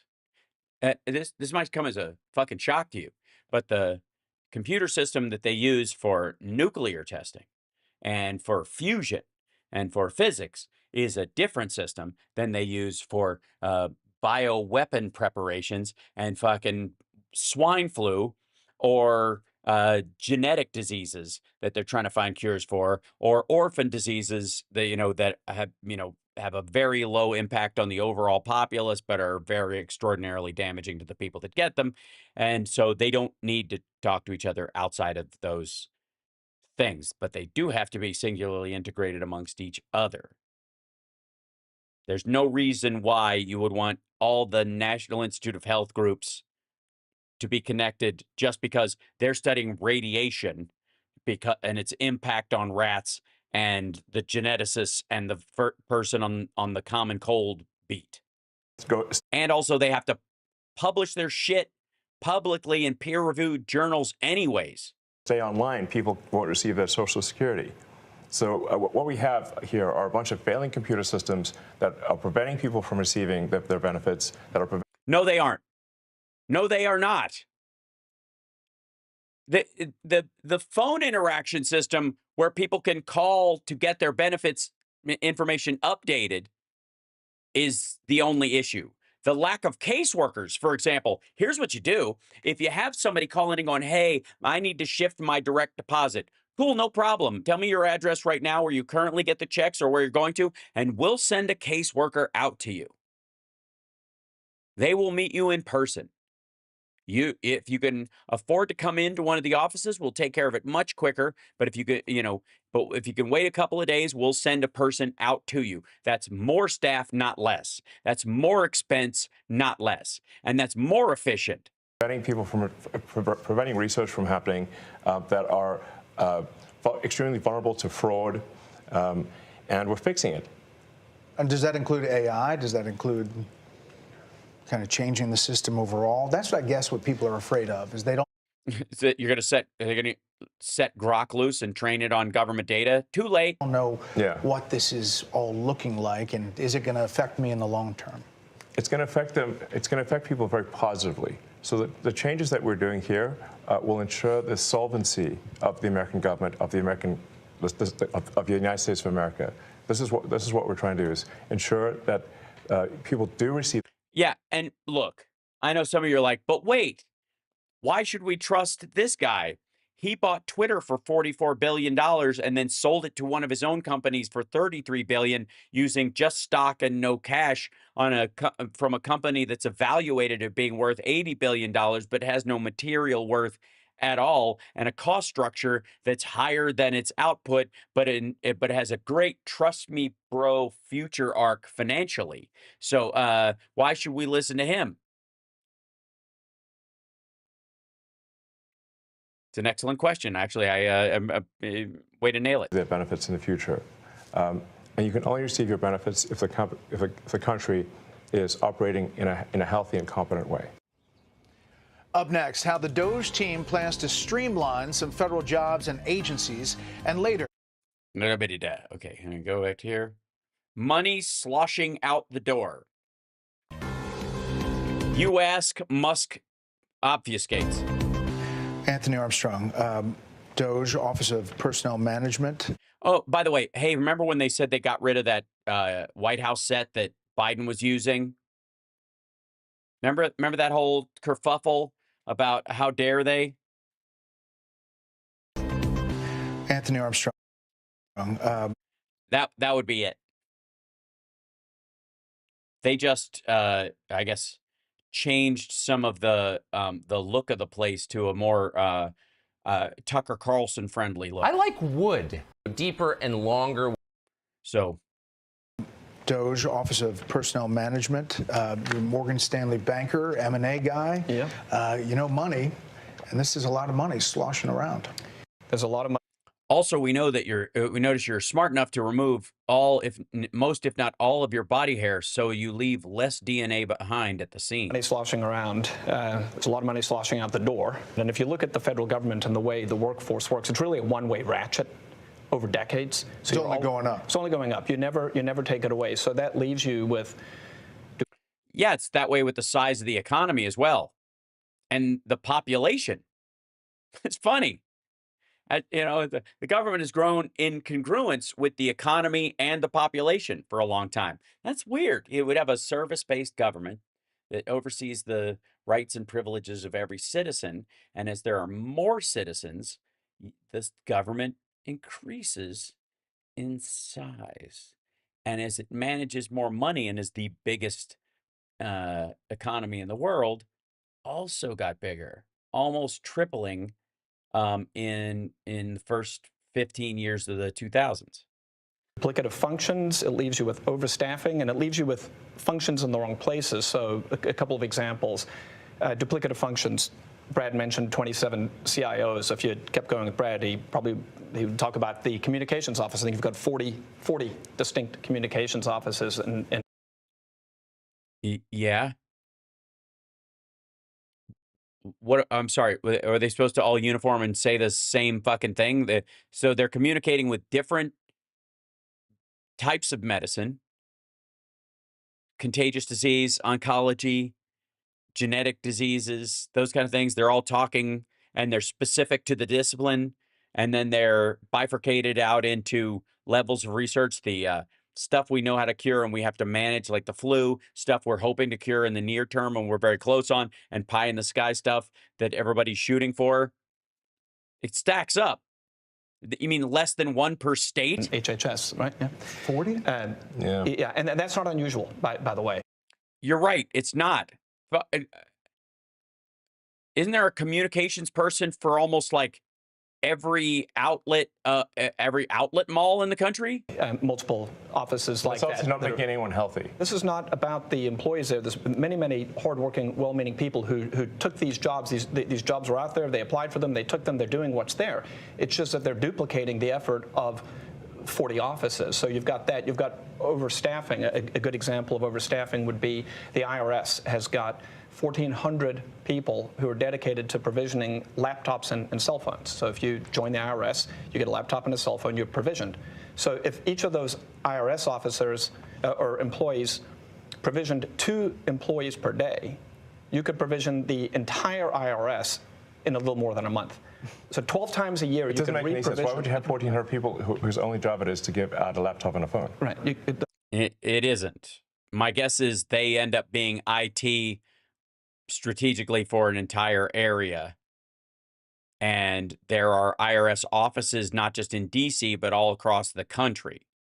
And they can't be hackable because it's people's entire financial history. And perhaps in many ways, the future. The whole IRS could be handled once a month. So that doesn't make any sense. And President Trump's been very clear. It's scalpel, not if you don't care about security, I guess. Hatchet, and that's the way it's getting done. No, it's not. Yeah, just because there's a lot of them, you have not explained to me why. Your theory that once the job is done, the job is done, is not enough. Because you're asking me to trust you. That's the only thing that person does. And then once those decisions are made, there's a very heavy focus on being generous, being caring, being compassionate, and bullshit. You guys were barging in with armed guards. Get the fuck out of here.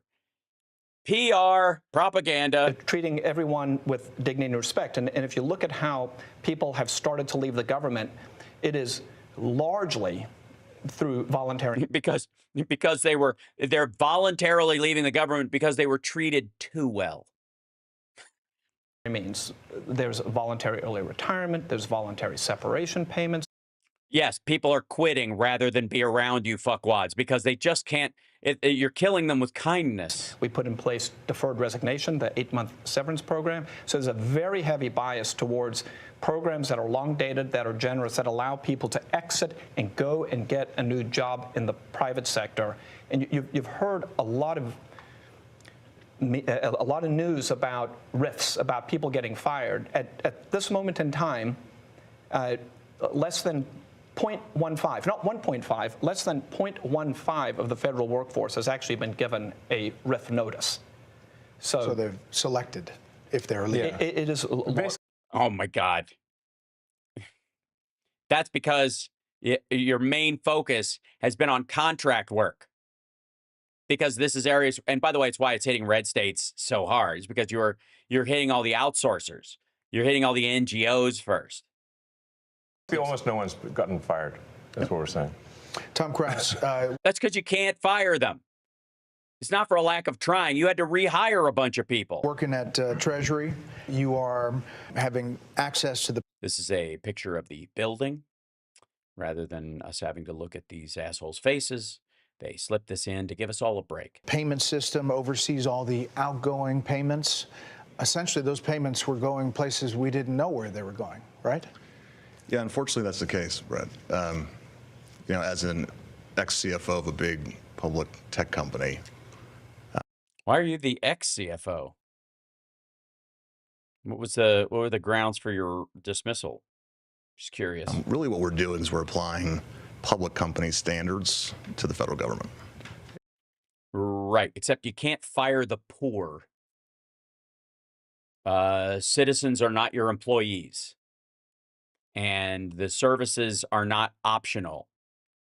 There is not another sugary drink to choose from or another dopamine, I don't know, attacking, I don't know if it's attacking, dopamine surging social media site. And it is alarming how the financial operations and financial management is set up today. There is actually really only one bank account that's used to disperse all monies that go out of the federal government. Time out. Right. There's only your complaint a minute ago was that there's too many of one thing. Now there's too few. One bank account. It's a big one. It's a big one. It's a big one. It's a big one. Well, the Treasury's not a bank account. Fuck off. A couple weeks ago, it had $800 billion in it, but it's the Treasury General account. So when you hear, some of my colleagues here, what they're talking about in terms of the fraud, you have to ask, well, why is this allowed to happen at a financial level? Well, it's actually quite simple but alarming. No, what's alarming is you guys keep saying fraud and you can't name one fucking person going to jail. The Treasury up until now, and thanks to President Trump, we're fixing this. In fact, there was an executive order that he just signed the other day, which is protecting America's bank account because it really is the taxpayers' money. One, we're changing the culture. The culture is been not a lot of caring and not a lot of commitment to doing what. That's right. We're going to push caring. Guys, we're pushing caring. You got to understand, we're caring. They didn't care before. Democrats are not caring people. They're just brutalists. They just throw money at you and you get all these paper cuts all over your face and you feel all degraded as you crawl around, your thong shifted to one side, one heel hanging off as you crawl around picking up the ones. We're not like that. We care. We give you a sugar daddy account and a debit card. That's right, relative to. Right, Matt Gaetz? Financial operations. There's a $500 billion of fraud every year. There's hundreds of billion dollars of improper payments, and we can't pass an audit. The consolidated improper financial report is produced by Treasury, and we cannot pass it on. We have material weaknesses. What that means is that if I was a public company CFO, I would effectively be removed. I couldn't. I got news for you. Not if you were a defense contractor. Sorry, there are defense contractors, asshole, that none of them can pass that kind of an audit. Because it's defense, there's a big trust me bro part of it. Because it's secret. And they can't tell how much something costs because you can tell by how much something costs and what kind of system it is, whether it's an advance, it's a duplicate, or it's production. Financial statements, I couldn't issue securities, Never which of course we pass an depend audit? on. Can't pass an audit. Right. The federal government The U.S. doesn't. Okay. cannot pass an audit. It's impossible. In fact, in order to pass an audit, you need the information necessary to pass an audit. You need to have the payment codes, you need to have the payment explanation, and you need to have a person you can contact to understand why that payment was made. None of those things were mandatory until just recently, just a few weeks ago. In fact, maybe last week? Yeah, we're serving 580 plus agencies. And up until very recently, effectively they could say make the payment and Treasury just sent it out as fast as possible. No verification. And so what we're doing is what we're doing is adding a layer of bureaucracy to a system that we're assuming is full of fraud without any evidence that it's full of fraud, while saying that it's full of fraud and making them giving them a checklist. Congratulations, nerds. Your whole gig is walking up and going, you guys need to file a form 6735 procurement list. You know what you are? You're like fucking BTK in Mindhunter, insisting that you can't give a roll of electrical tape until you get the cardboard roll in the center of it back from the old one. any household would do. Hashtag Doge is a heist. Imagine you're a household, you have a bank account, everyone has an ATM card. And you're responsible for everyone in the neighborhood. And if you don't put money in a particular savings account, like a quarter of the people on the block will die within 10 years. You know, like a regular kitchen table. Connect to that account. Everyone has a checkbook connected to that account. It's not just your children. It's not just your parents. It's your in-laws. It's your extended family. And they all can go to the account and disperse funds. No questions asked. No justification. No verification. Well, yeah, you do. There's a Department of Grandma in this silly little equation. There would be the Department of Son, the Department of Dog. There would be Department of Mother-in-Law. There would be Department of Uncle who won't get off the couch and go find his own goddamn house, right? And each of them would have a budget within the means of that, and they're allowed to draw up to the point of that budgetary limit. They can't go over without requesting it from Congress, which I guess would be the entire family sitting around a table eating turkey legs and screaming at each other. Up next, the Doge team targets government contracts, and we'll show you what they're finding. All right, they're going to show us what they're finding, guys. Finally, bro. You're a former oil company CEO. These guys sound great, by the way. Can we just a lot of fired CFOs and oil? We got oil, aerospace, defense contractor, rando tech billionaire who wants efficiency over safety, and all headed up by Elon Musk. You're reviewing contracts before they're approved for funding. What are you finding? Well, Elon and Steve kind of stole my thunder a little bit, but I actually found that customer service survey contract. I actually have an example of one right here. I could have done this in high school.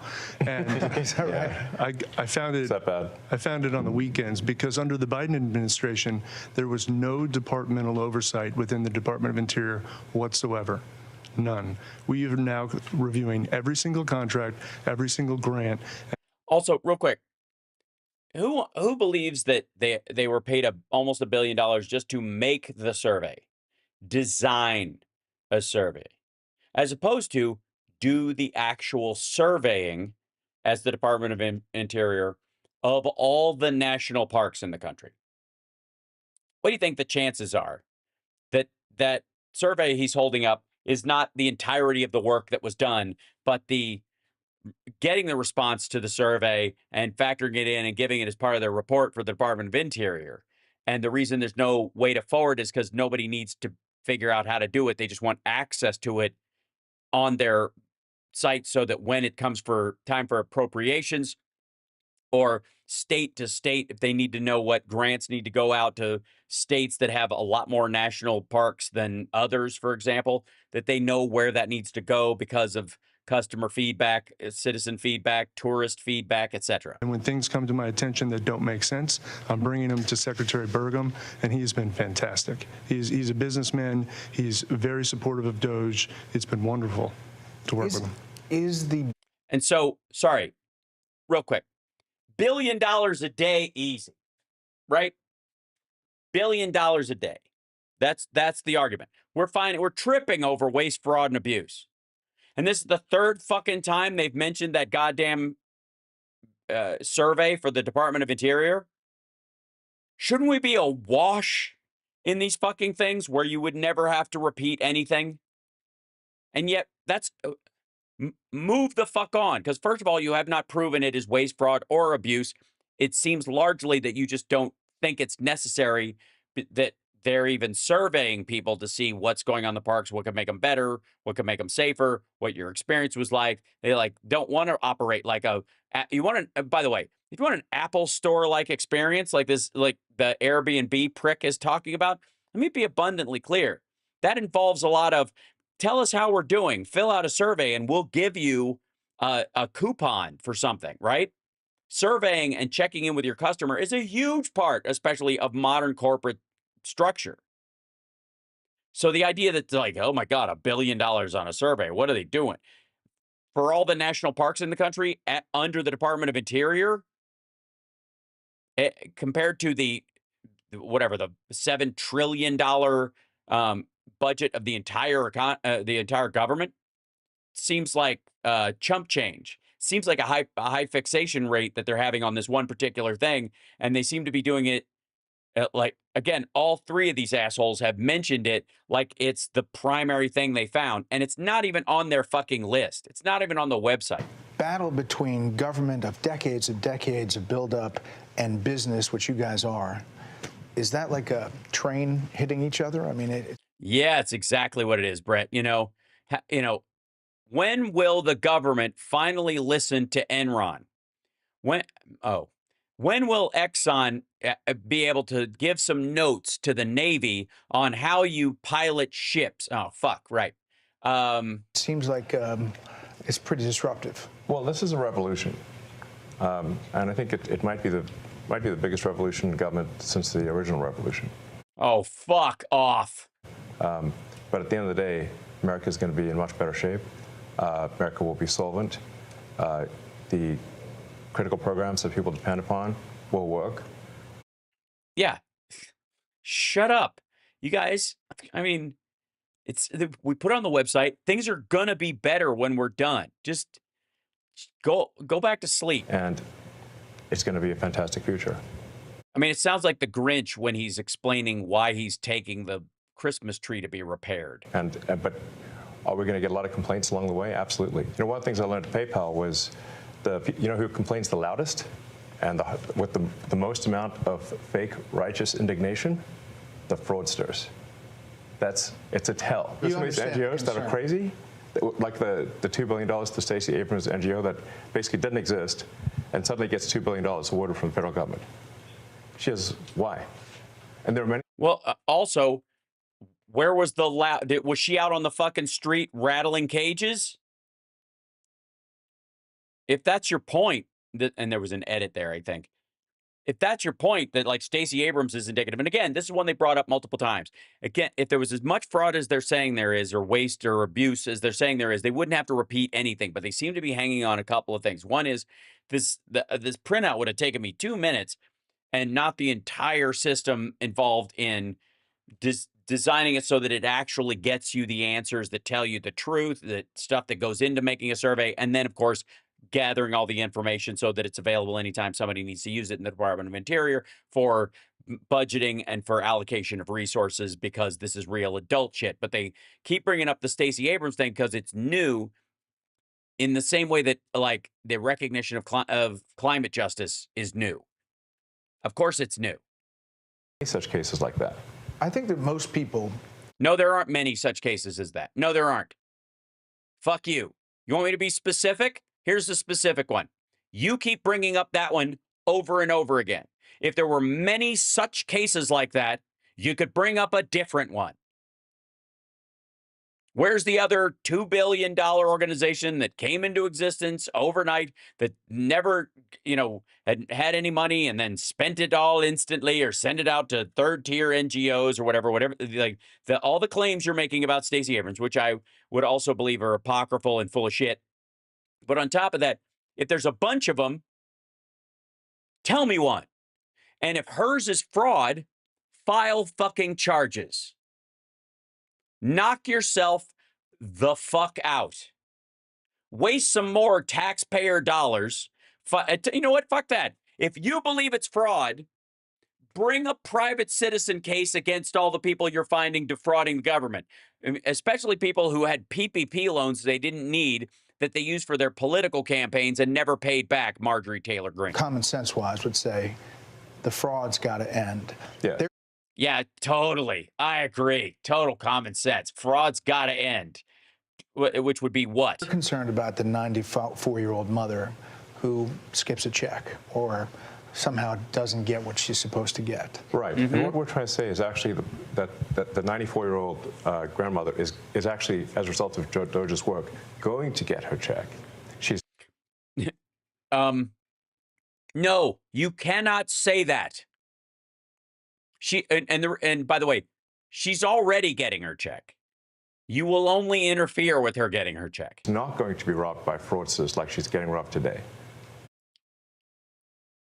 I'm sorry, because you'll have the Consumer Financial Protection Bureau and the fraud department at Social Security fully funded and give them more access to technology, which costs more money and requires more staff. And the solvency of the federal government will ensure that she continues to receive those Social Security checks.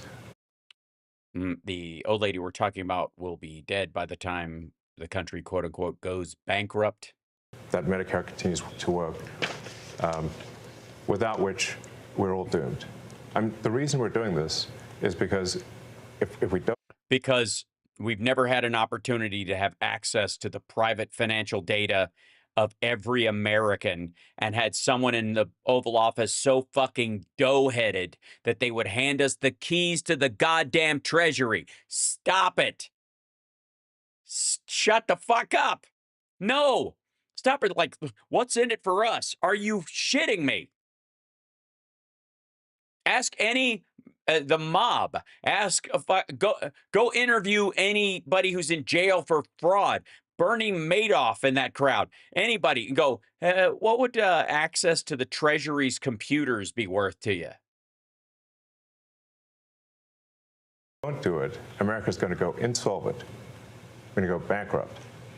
Gibberish. And nobody's going to get anything. Why are you guys all doing it? I mean, you can pipe up, but you don't have to be here. 'Cause I'm proud to be an American, or at least I know how free.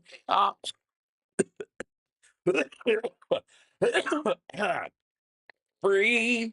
Right? I mean, you don't have to be doing this. Yeah, you kind of do. We're blessed with 4 beautiful children, my wife and I.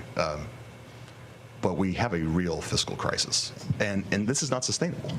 And what's worse, back to my children and everyone else's children, is we are burdening them with that debt.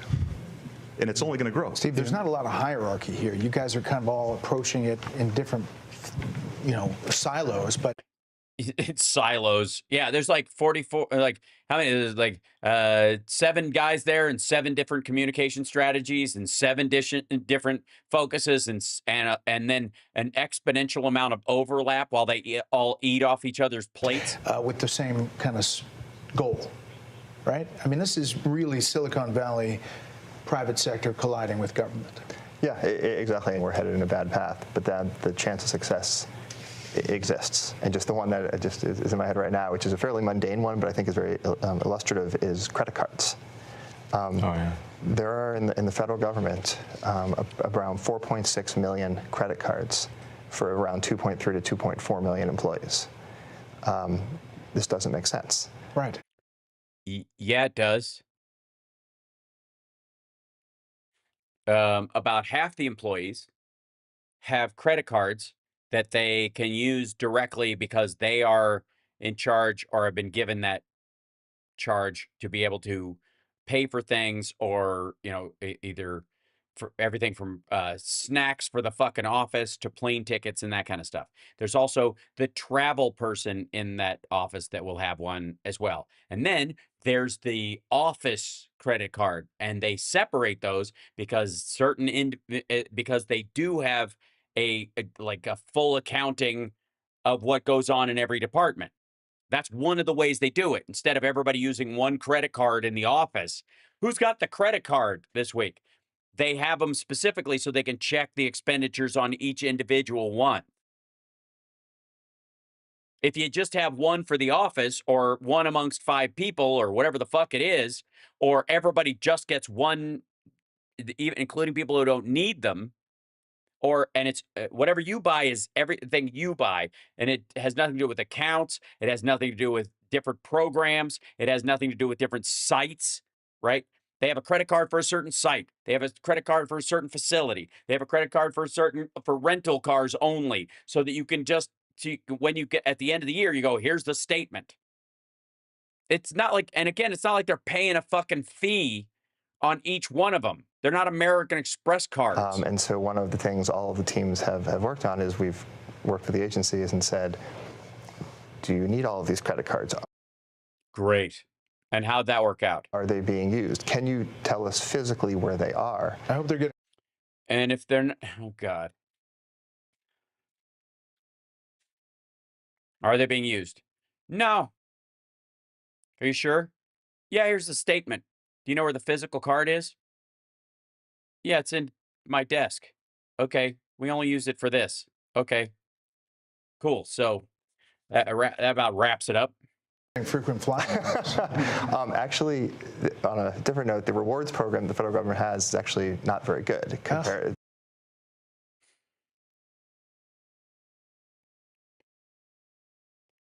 The rewards program the federal government has is actually not very good.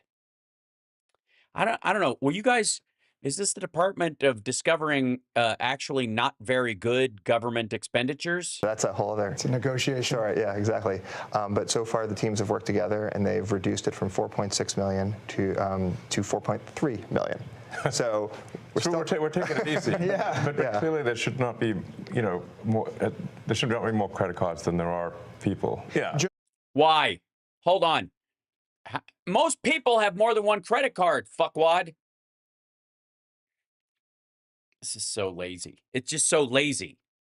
This is, this is all based on the premise that government doesn't actually do anything until it's gone, and then it's too late. So, middle-level employees, are they seeing a benefit to being empowered by taking out bureaucracy? Yeah, totally. They can't stop thanking us. Absolutely. I mean, I think what you're seeing is taking the best of Silicon Valley and the business world and bringing it into the government. We're bringing the best practices. Really? Where are those people? Because I do not see them here. And the best methodologies. And people are inspired, right? Especially on the retirement process, which I can speak to. They've been trying to modernize. People have been inspired to retire. Yes, the whole thing has inspired a lot of people to quit and get the fuck away from us. And get off of paper since early 2000s. Dude, let it go. You're not saving any money. You aren't. There is nothing beneficial to like, oh fuck, we can retire $15,000 a month or $20,000 a month or $50,000 a month. People can retire as quickly as possible. There's no efficiency in that, none whatsoever. People know when they're supposed to retire, and that's why they do that little class, because in a few months' time, you're going to retire, and it's the federal government, so we got to keep records different from a fucking company because nobody gives a rat's ass. If Airbnb went under, nobody would give a shit in 10 years where the records were for that company. No one. Very unsuccessfully. Every attempt has gone over budget and been canceled because it hasn't been successful.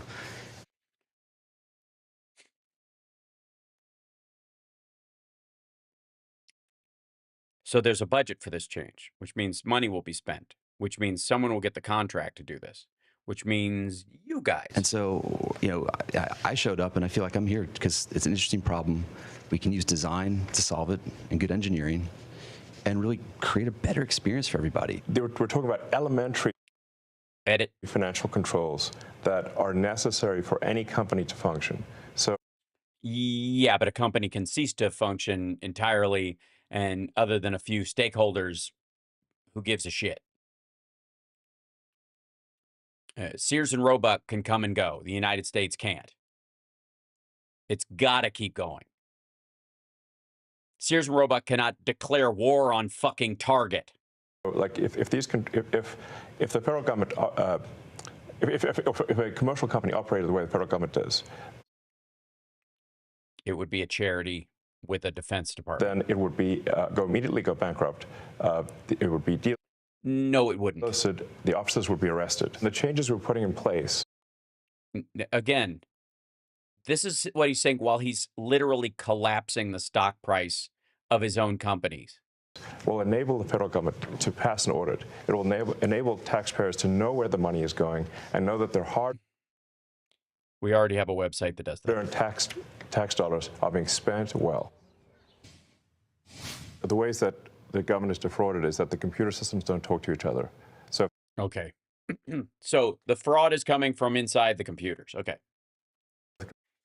Computer systems don't talk to each other, then you can exploit that gap, and fraudsters exploit that gap too. Oh yeah, like John Flings was there, that guy. Remember when he exploited the gap? He said mind the gap, and he exploited the gap, and he John Flings because we saved $1 trillion bazillion dollars because he was finally arrested for defrauding the taxpayers. And don't forget also Larry Flings. And Larry Flingsman was one of the worst. Obviously, he minded that gap and just shoved it in the gap, and he just now $1 billion. Poof. Nobody knows where it went, or even if it existed in the first place. So, fraud. Check. Take advantage. For example, there were over $300 million of Small Business Administration loans that has been given out to people under the age of 11. Well, actually, to add to it, it's $300 million under the age of 11 and over $300 million to over the age of 120. Definitely. Small business loans. Correct. Yes. The oldest American is 114. So it's safe to say if their age is 115 or above, they're fake. So you have the loan documents, the names and ages of the people involved. And you're obviously you can't go after the minors, because I don't think an 8-month-old can be aware that they are taking out a fraudulent loan, or maybe they think it's a valid loan and they just didn't know quite how to expense it. But the people over 120, you can clearly go after them because they know better. And what would be one of their names? They took out these loans. And here's the thing. Did they pay them back? Is that why you can't charge anyone? Because of these people who, because of a clerical issue, their age apparently appears to be underage or appears to be over 120 because of a fault in the software. Did they pay these loans back so you can't even call it fraud? Because otherwise, why wouldn't you just round some of these people up? I mean, while you're not being able to round up anywhere near the immigrants that you say is, are defrauding the U.S. and are running around seeking asylums because they're used to being in an asylum. Not a one. We're not going to get a name. Well, they should be in the Guinness Book of World Records, and we should not be giving out. Also, trite bullshit. Don't give me this kind of like they should be in the Guinness. Who should be in the Guinness Book? What's their name? There's so many of them. There's millions. You can name the same fucking survey 3 goddamn times. You can't bring up one of these fraudsters? One. Fucking one. Loans to babies. So the youngest recipient of a Small Business Administration loan is a 9-month-old, which is a very, very precocious baby we're talking about here. Yes, we've heard that one as well. And what was the result of that? Hold on. Let's show. Hold on. I know. Fuck me. I know I'm over time, but.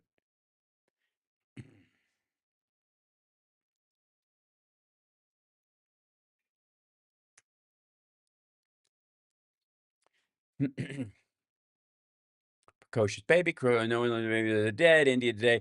Doge found $330 million to children under its physical claims. Child under 11 secured $330 million. Allegedly Doge Washington stand.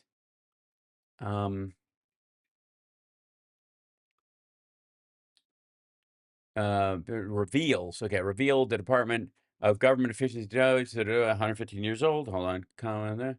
Open link in new tab. 1 second. Okay, that was on their thing. Musk, while wearing a Trump is right about everything. It says Doge uncovered 330. Okay, 11 years.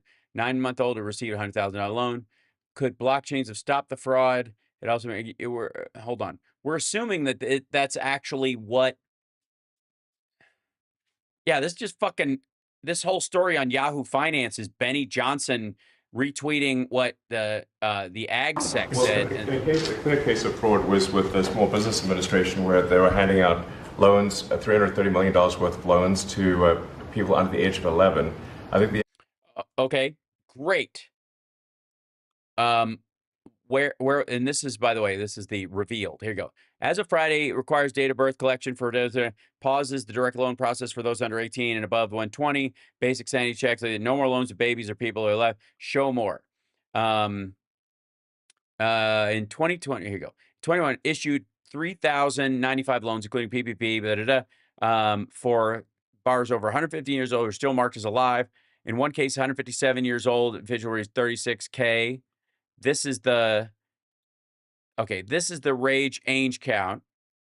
0 to 9, 38 million, 44 million to 10 to 19, yada, yada. And then it tapered off. And then there was one loan up to here. Is this okay. Does anybody think this qualifies as actual evidence? Why the fuck wouldn't you post the whole document? Because it's fraud? Because this is the fraud? Because you're lying?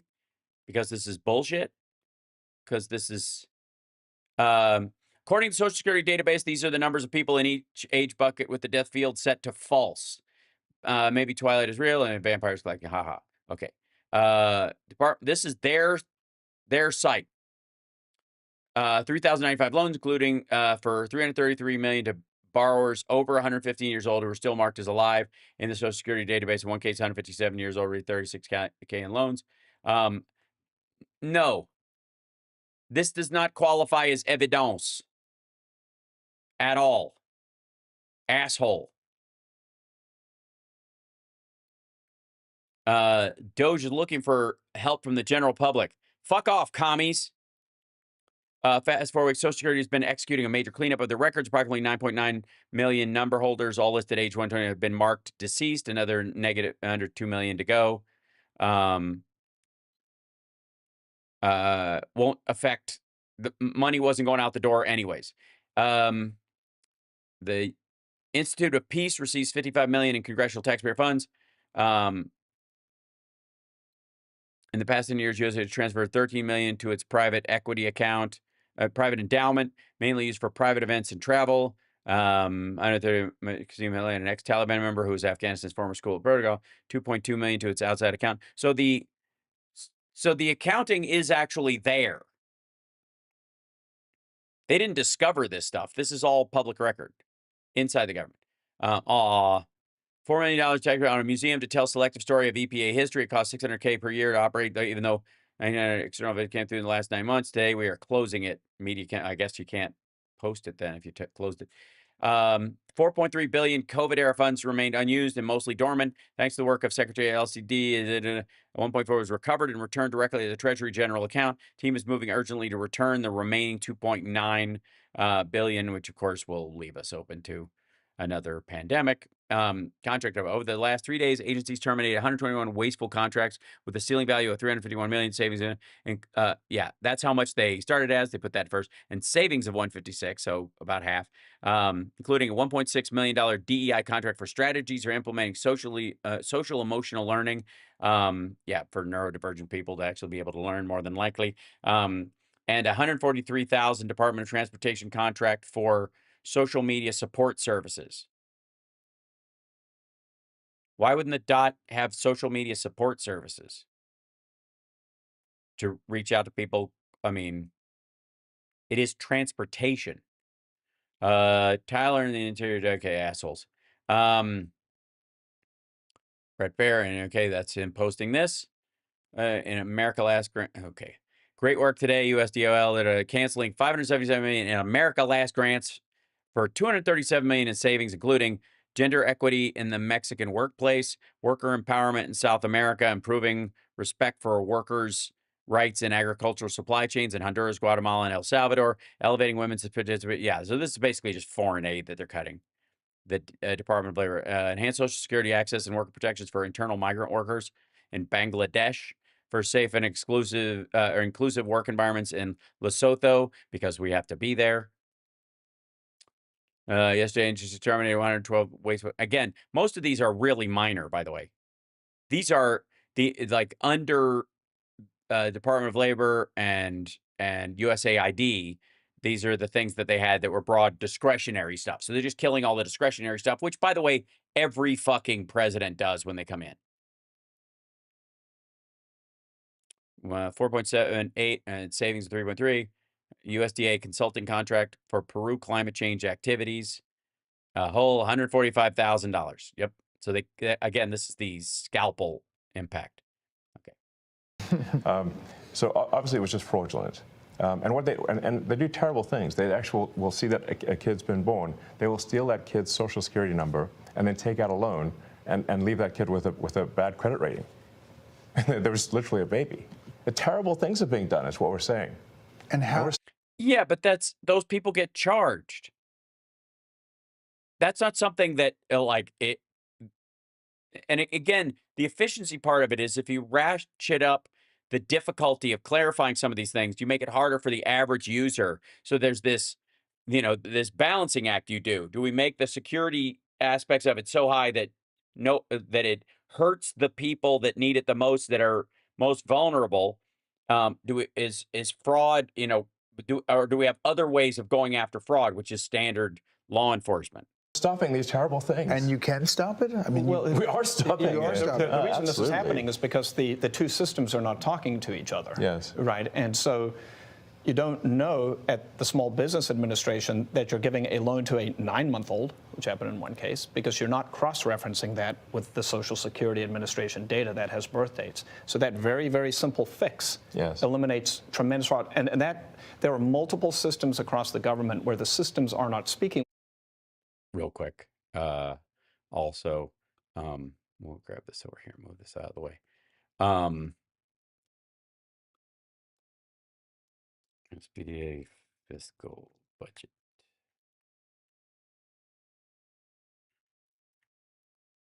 Let's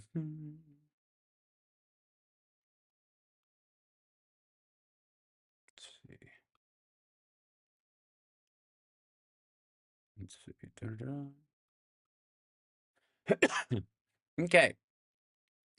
Principal program portfolio for the last 4 years of the Small Business Administration, shall we? 2021, $713 billion. Total assets, 582. Total liabilities, 503. 58 million. These are just in millions. Sorry. I think dollars and thousands. So it's billions. Yeah. So 58 billion in total net position, 346 cost of operations, 346 billion, 1.3 trillion total budgetary resources altogether. In 2021.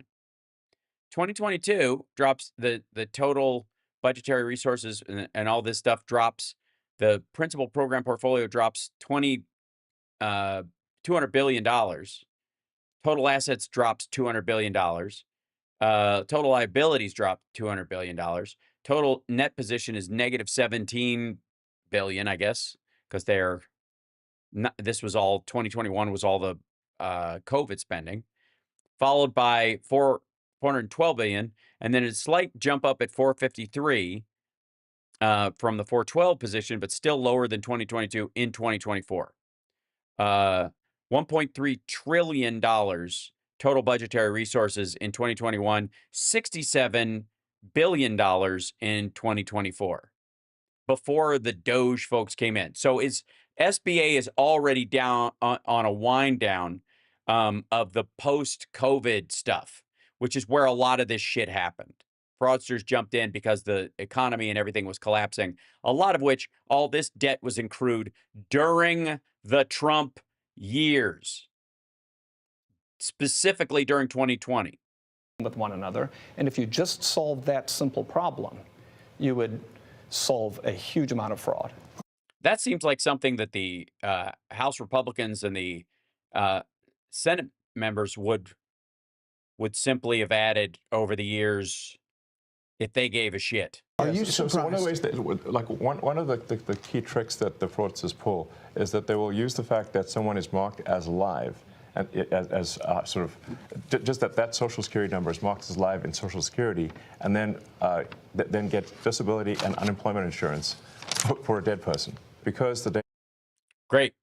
Name and shame. One of them. Where'd the check go? If that's how they do it, you should be able to catch them, right? Let's see. Or is it nothing new and we always catch these people? Sorry. Social Security. Whoops. Fraudster. Arrested. Something like that. What do you think? I can type. Hold on. Shit. I don't need emojis, you weirdo. All right. By the way, how you guys doing? Have I lost you yet? Okay. Let's see.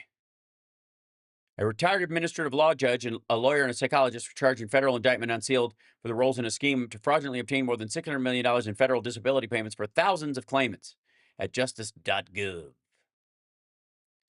Oh, shit. Date April 5th, 2016. Anybody remember who was president in 2016, in April of 2016? Me neither.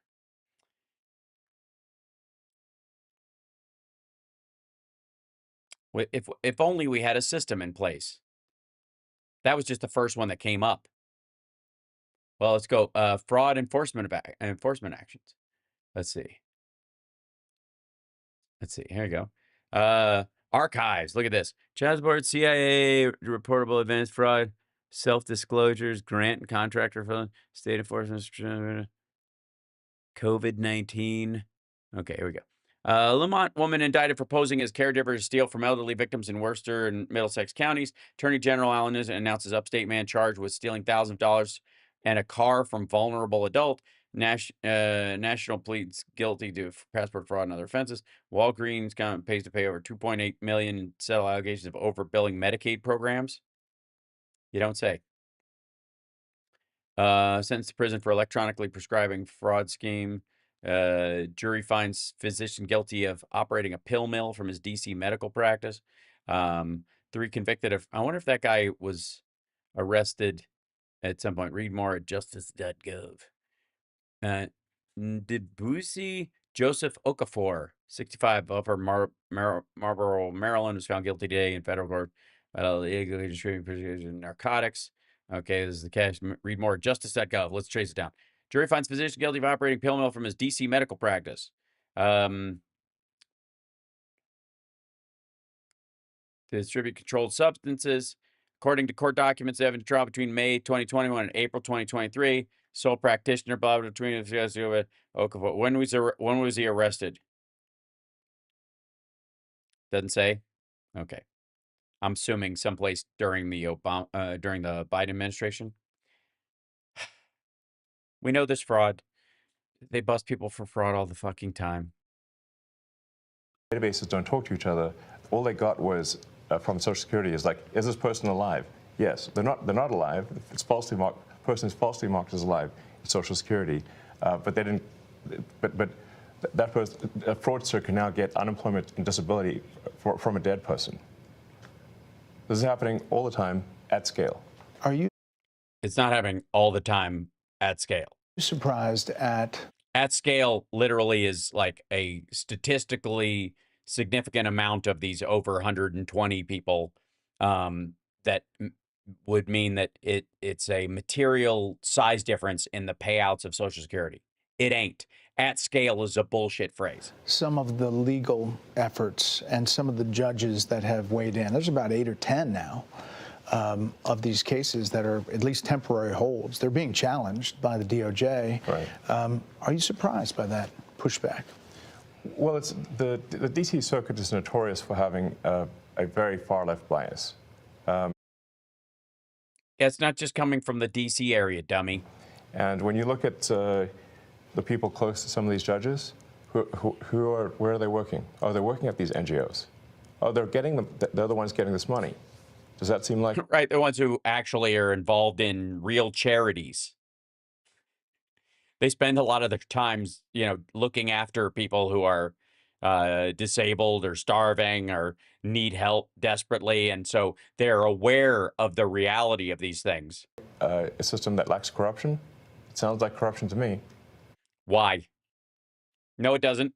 You have to prove that the money that they're getting as part of those NGOs isn't going to something useful or helpful, or that they don't believe it. If it's corruption, then they're just being paid for, I guess, no-show jobs, or the group that they're working with doesn't actually do what it says it does.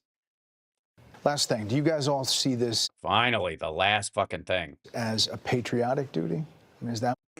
Yes, mostly duty, but, yeah, it's a patriotic. So. Really what this is about? It's essential. Right, I do, 100%. I was running 5 businesses in Houston, and I left that. I left great people to do this, and right, and they couldn't have been happier. I felt it was my duty for them as Americans to get away from them. My wonderful wife said, "Go for it," and here. Yeah, she couldn't wait for me to leave. I am, but I feel like this is me giving back to the country. Do you? And taking a little bit too. If we don't do this, we're sunk. The ship. Gibberish. Unless this exercise is successful, the ship of America will sink. Nonsense. That's why we're doing it. Well, Jeff, lies. I really appreciate the time today, and hopefully it took some of the myth and mystery out of Doge. It did not. Well, except it showed us that a bunch of these guys view government politics and the service of government as a business or a game show. And what's happening behind the scenes. Thank you. We asked on X, your platform, for some, questions. And here is C. Sperling. Yeah. He writes, are they happy with the speed at which they're making changes? Are there any changes they would like to make but haven't yet? It's funny that they're all constructive questions. These aren't like, are you sure there weren't any, like the use of the R word or anything just kind of thrown about? Because this seems a very un-X post. Well, I think in the context of the government, we're moving like lightning. In the context of what I'm... Yes, yeah, at a picnic where children are playing. Used to moving, it's slower than I'd like. What seems like incredibly fast action by government standards is it's slower than I'd like, to be totally frank. But But we are making solid progress. No, you're not. Gibberish, lies. Very sort of thorny problem, a tough problem. Really, it's kind of like Did you eat the other guys? painful homework, frankly, is reconciling all of the government databases to eliminate the waste and fraud. The assumed waste and fraud of which you have not been able to show. These databases don't talk to each other, and that's really Yes, we heard that part already. the source of that's the.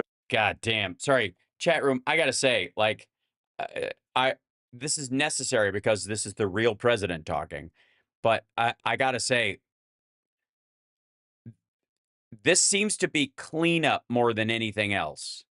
This seems to be him trying desperately to, like, they've looked at the pushback, they've made a list of the biggest conflicts and criticisms, and they're trying to push back on them with this, like, we're caring and we really are the tech support and we just want these databases to talk to each other. We're just doing a couple of tweaks on the computers themselves. We're not really, you know, copying and reformatting your hard drive. It's just fucking stupid. Hold on, we'll go back to it. We're almost done though. Just want you to know we're almost done. Biggest vulnerability for fraud is the fact that these databases don't talk to each other. So we need to reconcile databases. No, we don't. Nope, nobody thinks that the biggest cost in the federal government and what's causing us to waste money and all this stuff is fucking databases. Nobody. Frankly, painful homework, but it has to be done. And no, it doesn't, and it's not going to solve the problem. Will greatly improve the efficiency of the government systems. No, you can't even promise that, because just because these things can talk to each other just means the fraud could happen across departments quicker. Talk about any plans to approach cuts at the Pentagon. You're in there. You know, the Pentagon has not passed an audit in a very long time. Yeah, I don't know why they don't list every dime they spend and where on some sort of open source website. I'm trying to think of a reason why they wouldn't do it, but yeah, I got nothing. I mean, as crazy as it sounds, they will lose $20–30 billion a year, and no, they don't. They don't know where. They literally don't know where it went. No, they're literally not going to tell you. I mean, Senator Collins was telling me about how she gave the Navy $12 billion for extra submarines, got 0 extra submarines, and then when she held a hearing, said, where'd the $12 billion go? They didn't know. Talking to those guys, and you have what a weird edit. A great team from all over the country. Yeah, they're great. It's almost like you found every dude that HR kicked off of a app someplace, the board of directors at an app for being gropey in the workplace. You don't have to be here. You don't have to be here. Yes, please stop. You know, there's now been these many cases of violence. Go away. Some vandalism at Tesla dealerships. Oh, shit. How does that affect your employees, your customers? Are they gonna play my what does it footage? mean to you? Like, how have you taken that in? Well, I think a great wrong is being done to the people of Tesla and to our customers. I mean, Tesla is a peaceful company that has made great cars, great products, as well as. Yes, you have almost nothing to do with the cars and the business itself. I think you just signed off on the logo. It's done. Hasn't harmed anyone. And yet people are committing violence. Hey, that's my budget. Look at that. Cha-ching. They're firebombing Tesla dealers. I think. I mean, I haven't made a dime off it yet, but I have to assume there's some sort of 90-day window because it's fucking everywhere. They're shooting guns. I mean, it blows up. I got the footage of the thing popping off. They're threatening people. They're issuing death threats against me and other Tesla personnel. What are they doing this for? Why? I think maybe because you're a South African pro-apartheid Nepo baby who's friends with Vladimir Putin, speaks Russian, gets your aluminum for your vehicles from them, and it's a country that has attempted to rape its way across Ukraine, and everything you do as far as whispering in Trump's ear is to benefit Russia over the people of Ukraine. And on top of that, you have some sort of weird plan to chip the brains of 2 billion people, starting with everyone in the United States and working outward. And also, you're just kind of a creep. And hashtag Doge is a heist. I don't support it, but it's not a mystery. What's happening, it seems to me, is they're being fed propaganda by the far left. No, I think you're the one that did the Nazi sign. I don't think they don't have to be. You're enough of an asshole. They don't need, I mean, I don't agree with this shit. Like, I think it's terrible. Don't blow shit up. Don't set fire to buildings and cars. Arson should be treated as attempted murder because you are wantonly endangering the lives of other people. Because look at the Palisades. If a fire spreads, people fucking die. Stop. That said, the people that are doing this aren't doing it because they were fed propaganda. And they believe it. It's really unfortunate. So all the people who don't set your cars on fire are fed the same propaganda, but they don't believe it? And so I guess the far left has to work on their propaganda ROI? But the real problem is not the people. It's not like the crazy guy that firebombs a Tesla dealership. It's the people pushing the propaganda that caused that guy to do it. No, it isn't. No, it isn't. No, it's not enough of this. Like, what are you going to start saying now? Words are violence? What we've got to curtail free speech because it makes some people violent? What does that sound like, asshole? Where's Jordan Peterson when you need him? No, they did it because they wanted to, and because they had an excuse to do it. Those are the real villains here. No, they aren't. No. Rachel Maddow calling you a dickhead, or Thunderfoot, or somebody like that doing a fuck you video. Elon Musk is actually stupid and has plans to turn the country into the tech native America is not why these people firebomb your shit. And we're going to go after them. And the president. Good. Made it clear. We're going to go after them. The ones for. Yeah. Oh, sorry. You're going to go after people's free speech. Nice. Fighting the money. The ones pushing the lies and propaganda. Sorry. How do you enforce? How do you convict someone for pushing lies and propaganda? We're going after them. Oh yeah, that looks like a gun barrel. It looks like you're trying to. Fuck it. No, you're not.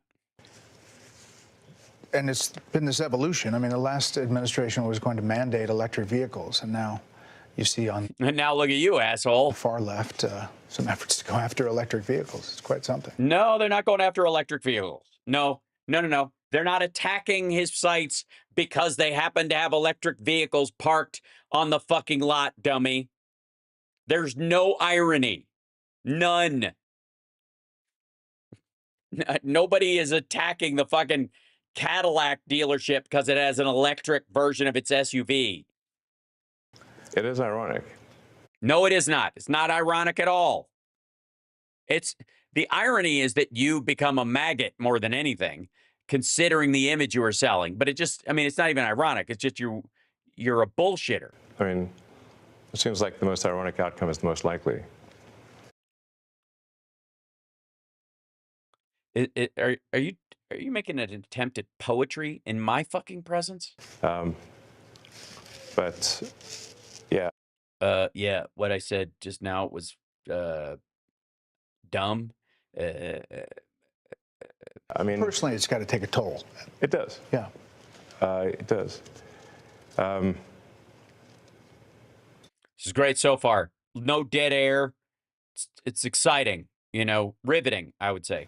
I think there's some real evil out there. Really? And you think it's people setting fire to cars that have no one in them and spray painting doorways? Again, I'm against it, but worse than the Epstein clients and why they're hiding that list? And We have to overcome it. I mean, Yeah.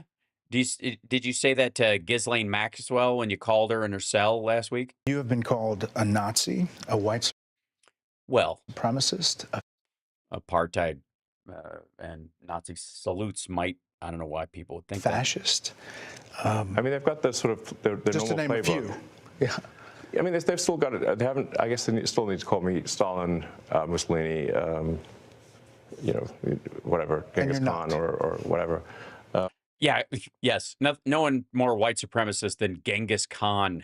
I mean, they've called the president all these things. Yeah, but he's the president of the United States. I would say you're a wannabe.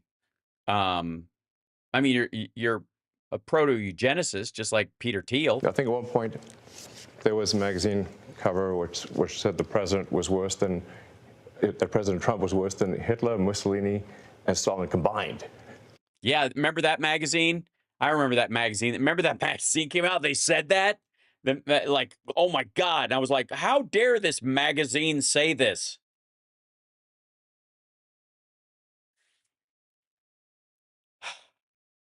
If you can't say the title of the magazine, shut the fuck up. The president hasn't killed anyone. Have you, I would argue that he's responsible for all the dead that happened in Afghanistan when we were leaving because he released the 5,000 Taliban fighters that gained control of the city and allowed the ISIS-K suicide bomber in because they wanted to stop the brain drain that was happening at the airport, which is why they had the explosion going off. But on top of that, he's bombed a bunch of places and he's told Netanyahu to fill your boots when it comes to Gaza. So yeah, he has. He hasn't started any wars. In fact, he's good at stopping wars. Is he? Is he good at stopping wars? He's great at it. Like the one that stopped what was the one that stopped? It just fuck, it's been so long. It's been like a month. Which one stopped? Besides the one that I mean, we are going to start a war with Iran in a month, but the one that stopped, no, that was Biden shit. So this is obviously like what? Sorry. What one is he good at stopping? For real? I'm dead serious. What war has Trump stopped? Biden stopped the Afghanistan war, period. Ugly as it was. Worst and most embarrassing day, blah, blah, blah, blah, but we're not fucking in there, are we? they're pushing these lies. You mean like that Trump stopped wars? And why do they push these lies? And I think that we need to hold people responsible for pushing. Yes, absolutely. We should jail people for lying. These lies. Because those lies almost got the president killed. By a Republican. Sorry. Rachel Maddow and MSNBC, and they're responsible for the 2 Republicans, Trump voters, that shot at him. What's something that people wouldn't know about the president? You're pretty close to him now. You spend a lot of time with him. What's something that people wouldn't know? Yeah, tell us a secret. Is he as smelly as he seems, or is your nostrils too fucked up from gacking Adderall with him to notice? I think the president is a good man. I think he is. You're right. That would be something most people don't know, even the people around him. That's something he likes to keep a secret. So much of a secret that he won't even behave as if he's terrible just to hide that wonderful secret. Honest man, and I've yet to see him do anything mean. That's because you don't care about the people he's against. Or anything that is wrong, that I would say morally wrong. Yeah, because you're on the same moral side as him. I mean, if you want to continue the analogy you were using, Himmler didn't have a problem with Hitler morally because he thought all the things he was doing were justified and wanted to do everything he could to help. Not even once. You know, a lot is coming your way, but sometimes you say stuff or post stuff that gets attention. Gets attention. Oh, you mean that's awful or stupid or wrong? You give it out, in other words. Democratic Arizona Senator Mark Kelly posted on X about his trip to Ukraine to push for continuing to send U.S. weapons and support there, and you posted that he was a traitor. Well, why do that? Well, I think somebody. Fuck you. Oh, shit. Look at that. I hit pause on it, and it kicked out again. I can answer for you, Brett, because he's a scumbag. You say stuff or post stuff that gets attention. Ukraine to push for continuing to send U.S. weapons and support there, and you posted that he was a traitor. Well, why do that? Well, I think somebody should care about the interests of the United States above the interests of another country. And if they don't, they're a traitor. Yeah, but he said. Wait a minute. How is caring about Ukraine not part of caring about the United States as an ally and stopping Russia's salami slicing its way all the way across Europe? Decorated veteran, a former astronaut, a sitting U.S. senator. It doesn't mean it's okay for him to put the interests of another country above America. He isn't. He's saying their cause is our cause, that we are aligned with them. Obviously, there are some Republicans who think supporting Ukraine is the right thing. And also, by the way, Illuminati vagina, just saying, Elon Musk, hey, maggots, Alex Jones, where are you guys? He's doing the Illuminati vagina, and suddenly it's okay. Thing still, but there is a battle. Also, what the fuck is the screaming? Is that X in the background yelling? Back and forth about how are they torturing a dog? Do you think it comes to an end? Well, I think there will be a negotiated peace, and the thing that we should be concerned about is we should have empathy for the thousands of people that are dying every day in trenches, for no movement in the lines. Sorry. You mean the trenches? You mean the entrenched party? You mean the Russians? We should have sympathy for them. If they move the lines, if they're able to capture more of Ukraine, then we just have no sympathy for them, I guess. But if they're not moving forward, we should feel sorry for them that they don't get a chance, to kill Ukrainians? So the borders remain the same. For the past 2 years, thousands of people have died. No. Ukraine took part of Kursk for a while. The border has moved a lot. And in the very beginning of it, they pushed them all the way back from Kyiv. Every week for nothing. For what? For the hubris of Vladimir Putin and the raping rights of the Donbass and Luhansk and Donetsk areas. And I take great offense at those who put the appearance of goodness over the reality of it. You mean like you're doing right now? What the fuck are you talking about? The Ukrainians are fighting for their lives. And you're like, it's a wash, guys. This is a waste. The Russians aren't gaining much ground. We should just stop and let them keep what they got. Those who virtue signal and say, oh, we can't give in to Russia, but have no solution to stopping thousands of I have one. I got a solution. I do right now. An entirely coordinated effort by NATO forces to push them back to the 91 borders. How about that we just do that? How about just a big old get the fuck out campaign? How about Russia just leave since it's not their fucking country? I mean, that would solve it. Kids dying every day. Right, because Russia attacked Ukraine. Ukraine did not invade Russia. This is not a one-to-one. It's not there's not enough blame to go around. They just want that to continue forever. No, we don't. We just don't want the Ukrainians to be taken by Russia as an aggressive force because we know what they will do with the territory once they take it. They will install a legal system like the kind that Brittany Griner saw, and they will send Wagner groups in as partisan infiltrators to rape and murder like they do all over Africa. Like you give a fuck. I have contempt for such people. I don't want to make that clear. Yeah. You do not. No, he doesn't. You are painting the opposition in a false light, specifically, so that you can support Vladimir Putin in his war of aggression against the Ukrainian people. And your argument is, if the rape victim would just accept it, they won't have to die.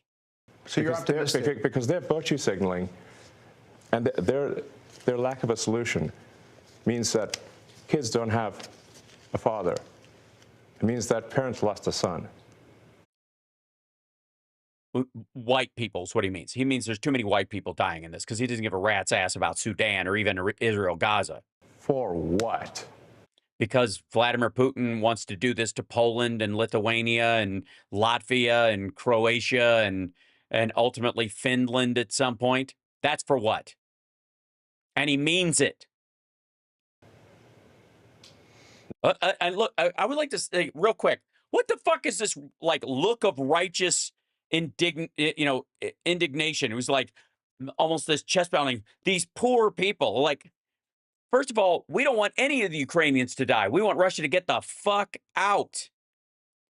But bending over and allowing them to keep fighting is how we got in this mess in the first place. And the idea that we're just going to trust Russia, the solution, here's the solution, 91 borders. Short of that, you can keep Luhansk and Donetsk temporarily. The Ukrainians get Crimea because you've lost it fair and fucking square. And we get NATO troops all in the area to protect the area as peacekeepers for a decade. If it worked between South Korea and North Korea, it can work in the fucking Donbass. How about that? And again, don't bitch at us. Trump said he could solve it in a fucking phone call. Nothing. So you're optimistic that the president's plan No, he isn't. Look at his face. might work. The president's plan is the only thing that will work. What is it? What plan? There isn't one. Hey, Sean Hannity. Jesus fucking Christ. And they had to cut at that point because, what, he just slapped Brett Baer in the fucking face for bringing it up? Good Lord. Well, we made it through. And the tail end of it, I think, is very, it gets a good indication of the, like, this, I think his fake self-righteous behavior is indicative of his ego and the illusion of self-worth that he has. This is like delusions of grandeur. Gives him this like, I am fighting for some cause, which he absolutely is not. My response to him calling Mark Kelly a traitor is to call Elon Musk a traitor. I do not believe that he is patriotic towards the United States at all. I don't think he has any allegiance whatsoever to the Constitution or the citizens of this country. I don't think any more than fucking Peter Thiel does. I think the whole like Greenland thing is so that they can like move up there and create a doomsday vault for themselves. But they want to be under the guard and protection of the U.S. taxpayer while it happens because they know it's the safest place in the world. They're not going to just go hollow out a volcano like Dr. Evil. Sorry. Did I get that right? It's Mr. Evil, isn't it? Hold on. I always get these mixed up. Dr. Evil. I didn't spend 6 years in evil medical school to be called Mr. Thank you very much. I'm sorry. It took me a long time to get to that, but I feel like it was worth it. And I would also like to say that it looks like Musk is, shall we say, stress eating? Leon's getting larger. And I'd like to say on the one hand, three things. One, they're lying when they say they've been transparent and forthcoming. They found tons of waste, fraud, and abuse. Flat out lie, garbage, made up, fictional. They're borrowing shit that's been on the chopping block or already been removed from previous administrations. They're going back decades to point out fraud and shit like that. They're not bringing anybody to trial on any of these things. So, which should be really easy if they're stumbling on it everywhere. If it's at scale everywhere, you should be able to at least give 10 examples, much less 100 or 150 at all times. If there's millions of these cases, if you can't do that, shut the fuck up.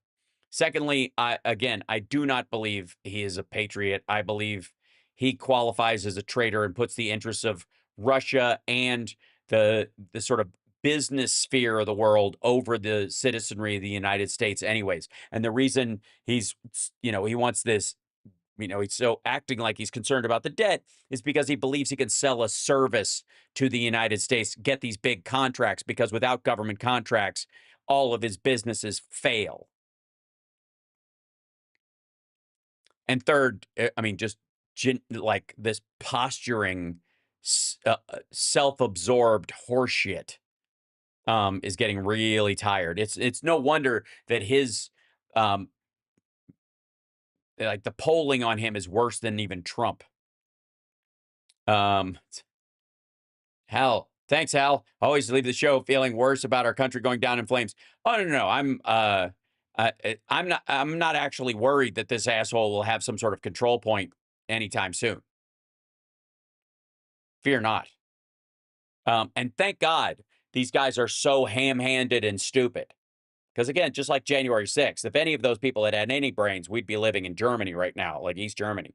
But they don't. They're morons. So is Trump. So is Musk. So are all the people around him. And they're all kind of, high on the scent of their own farts. So I think we're going to be okay. And largely because they think, I was about to say they think they're going to solve everything and come out smelling like a rose, but I actually don't believe they think that. I think largely they're going to think that they think we'll be out the door before anybody notices. And I don't think that's going to be the case. And I think there will be a comeuppance at one point over the next, couple of administrations, as it were. So.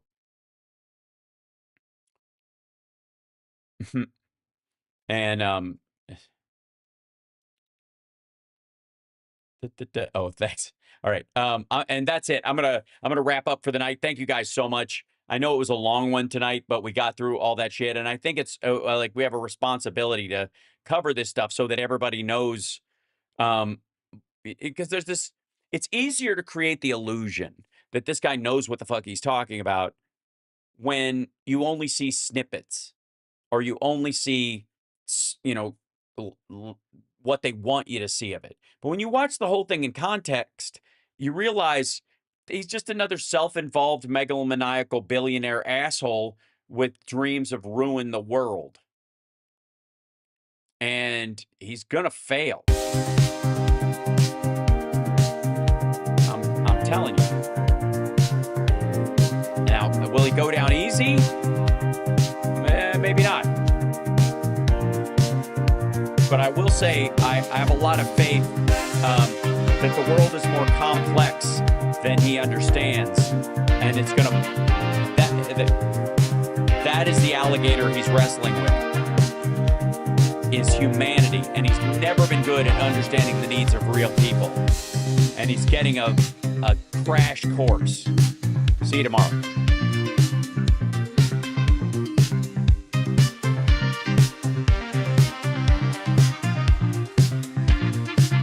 Oh, hit those emojis. And don't forget to hit the like, share the show, etc., etc. Thanks, CSL. Thanks, Andrea. Thanks, Mark. Thanks, Mark P. Thanks, Mark C.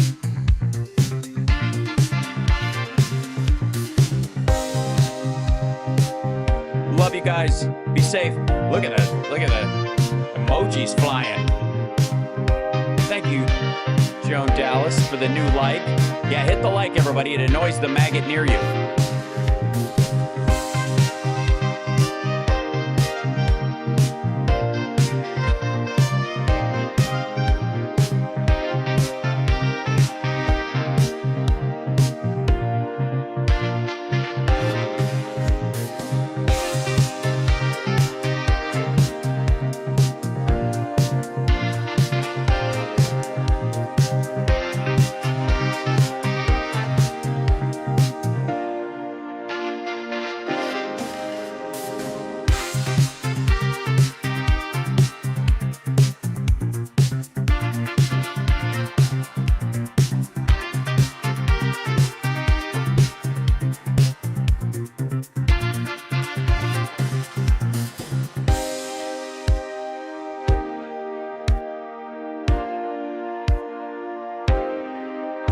Off we go.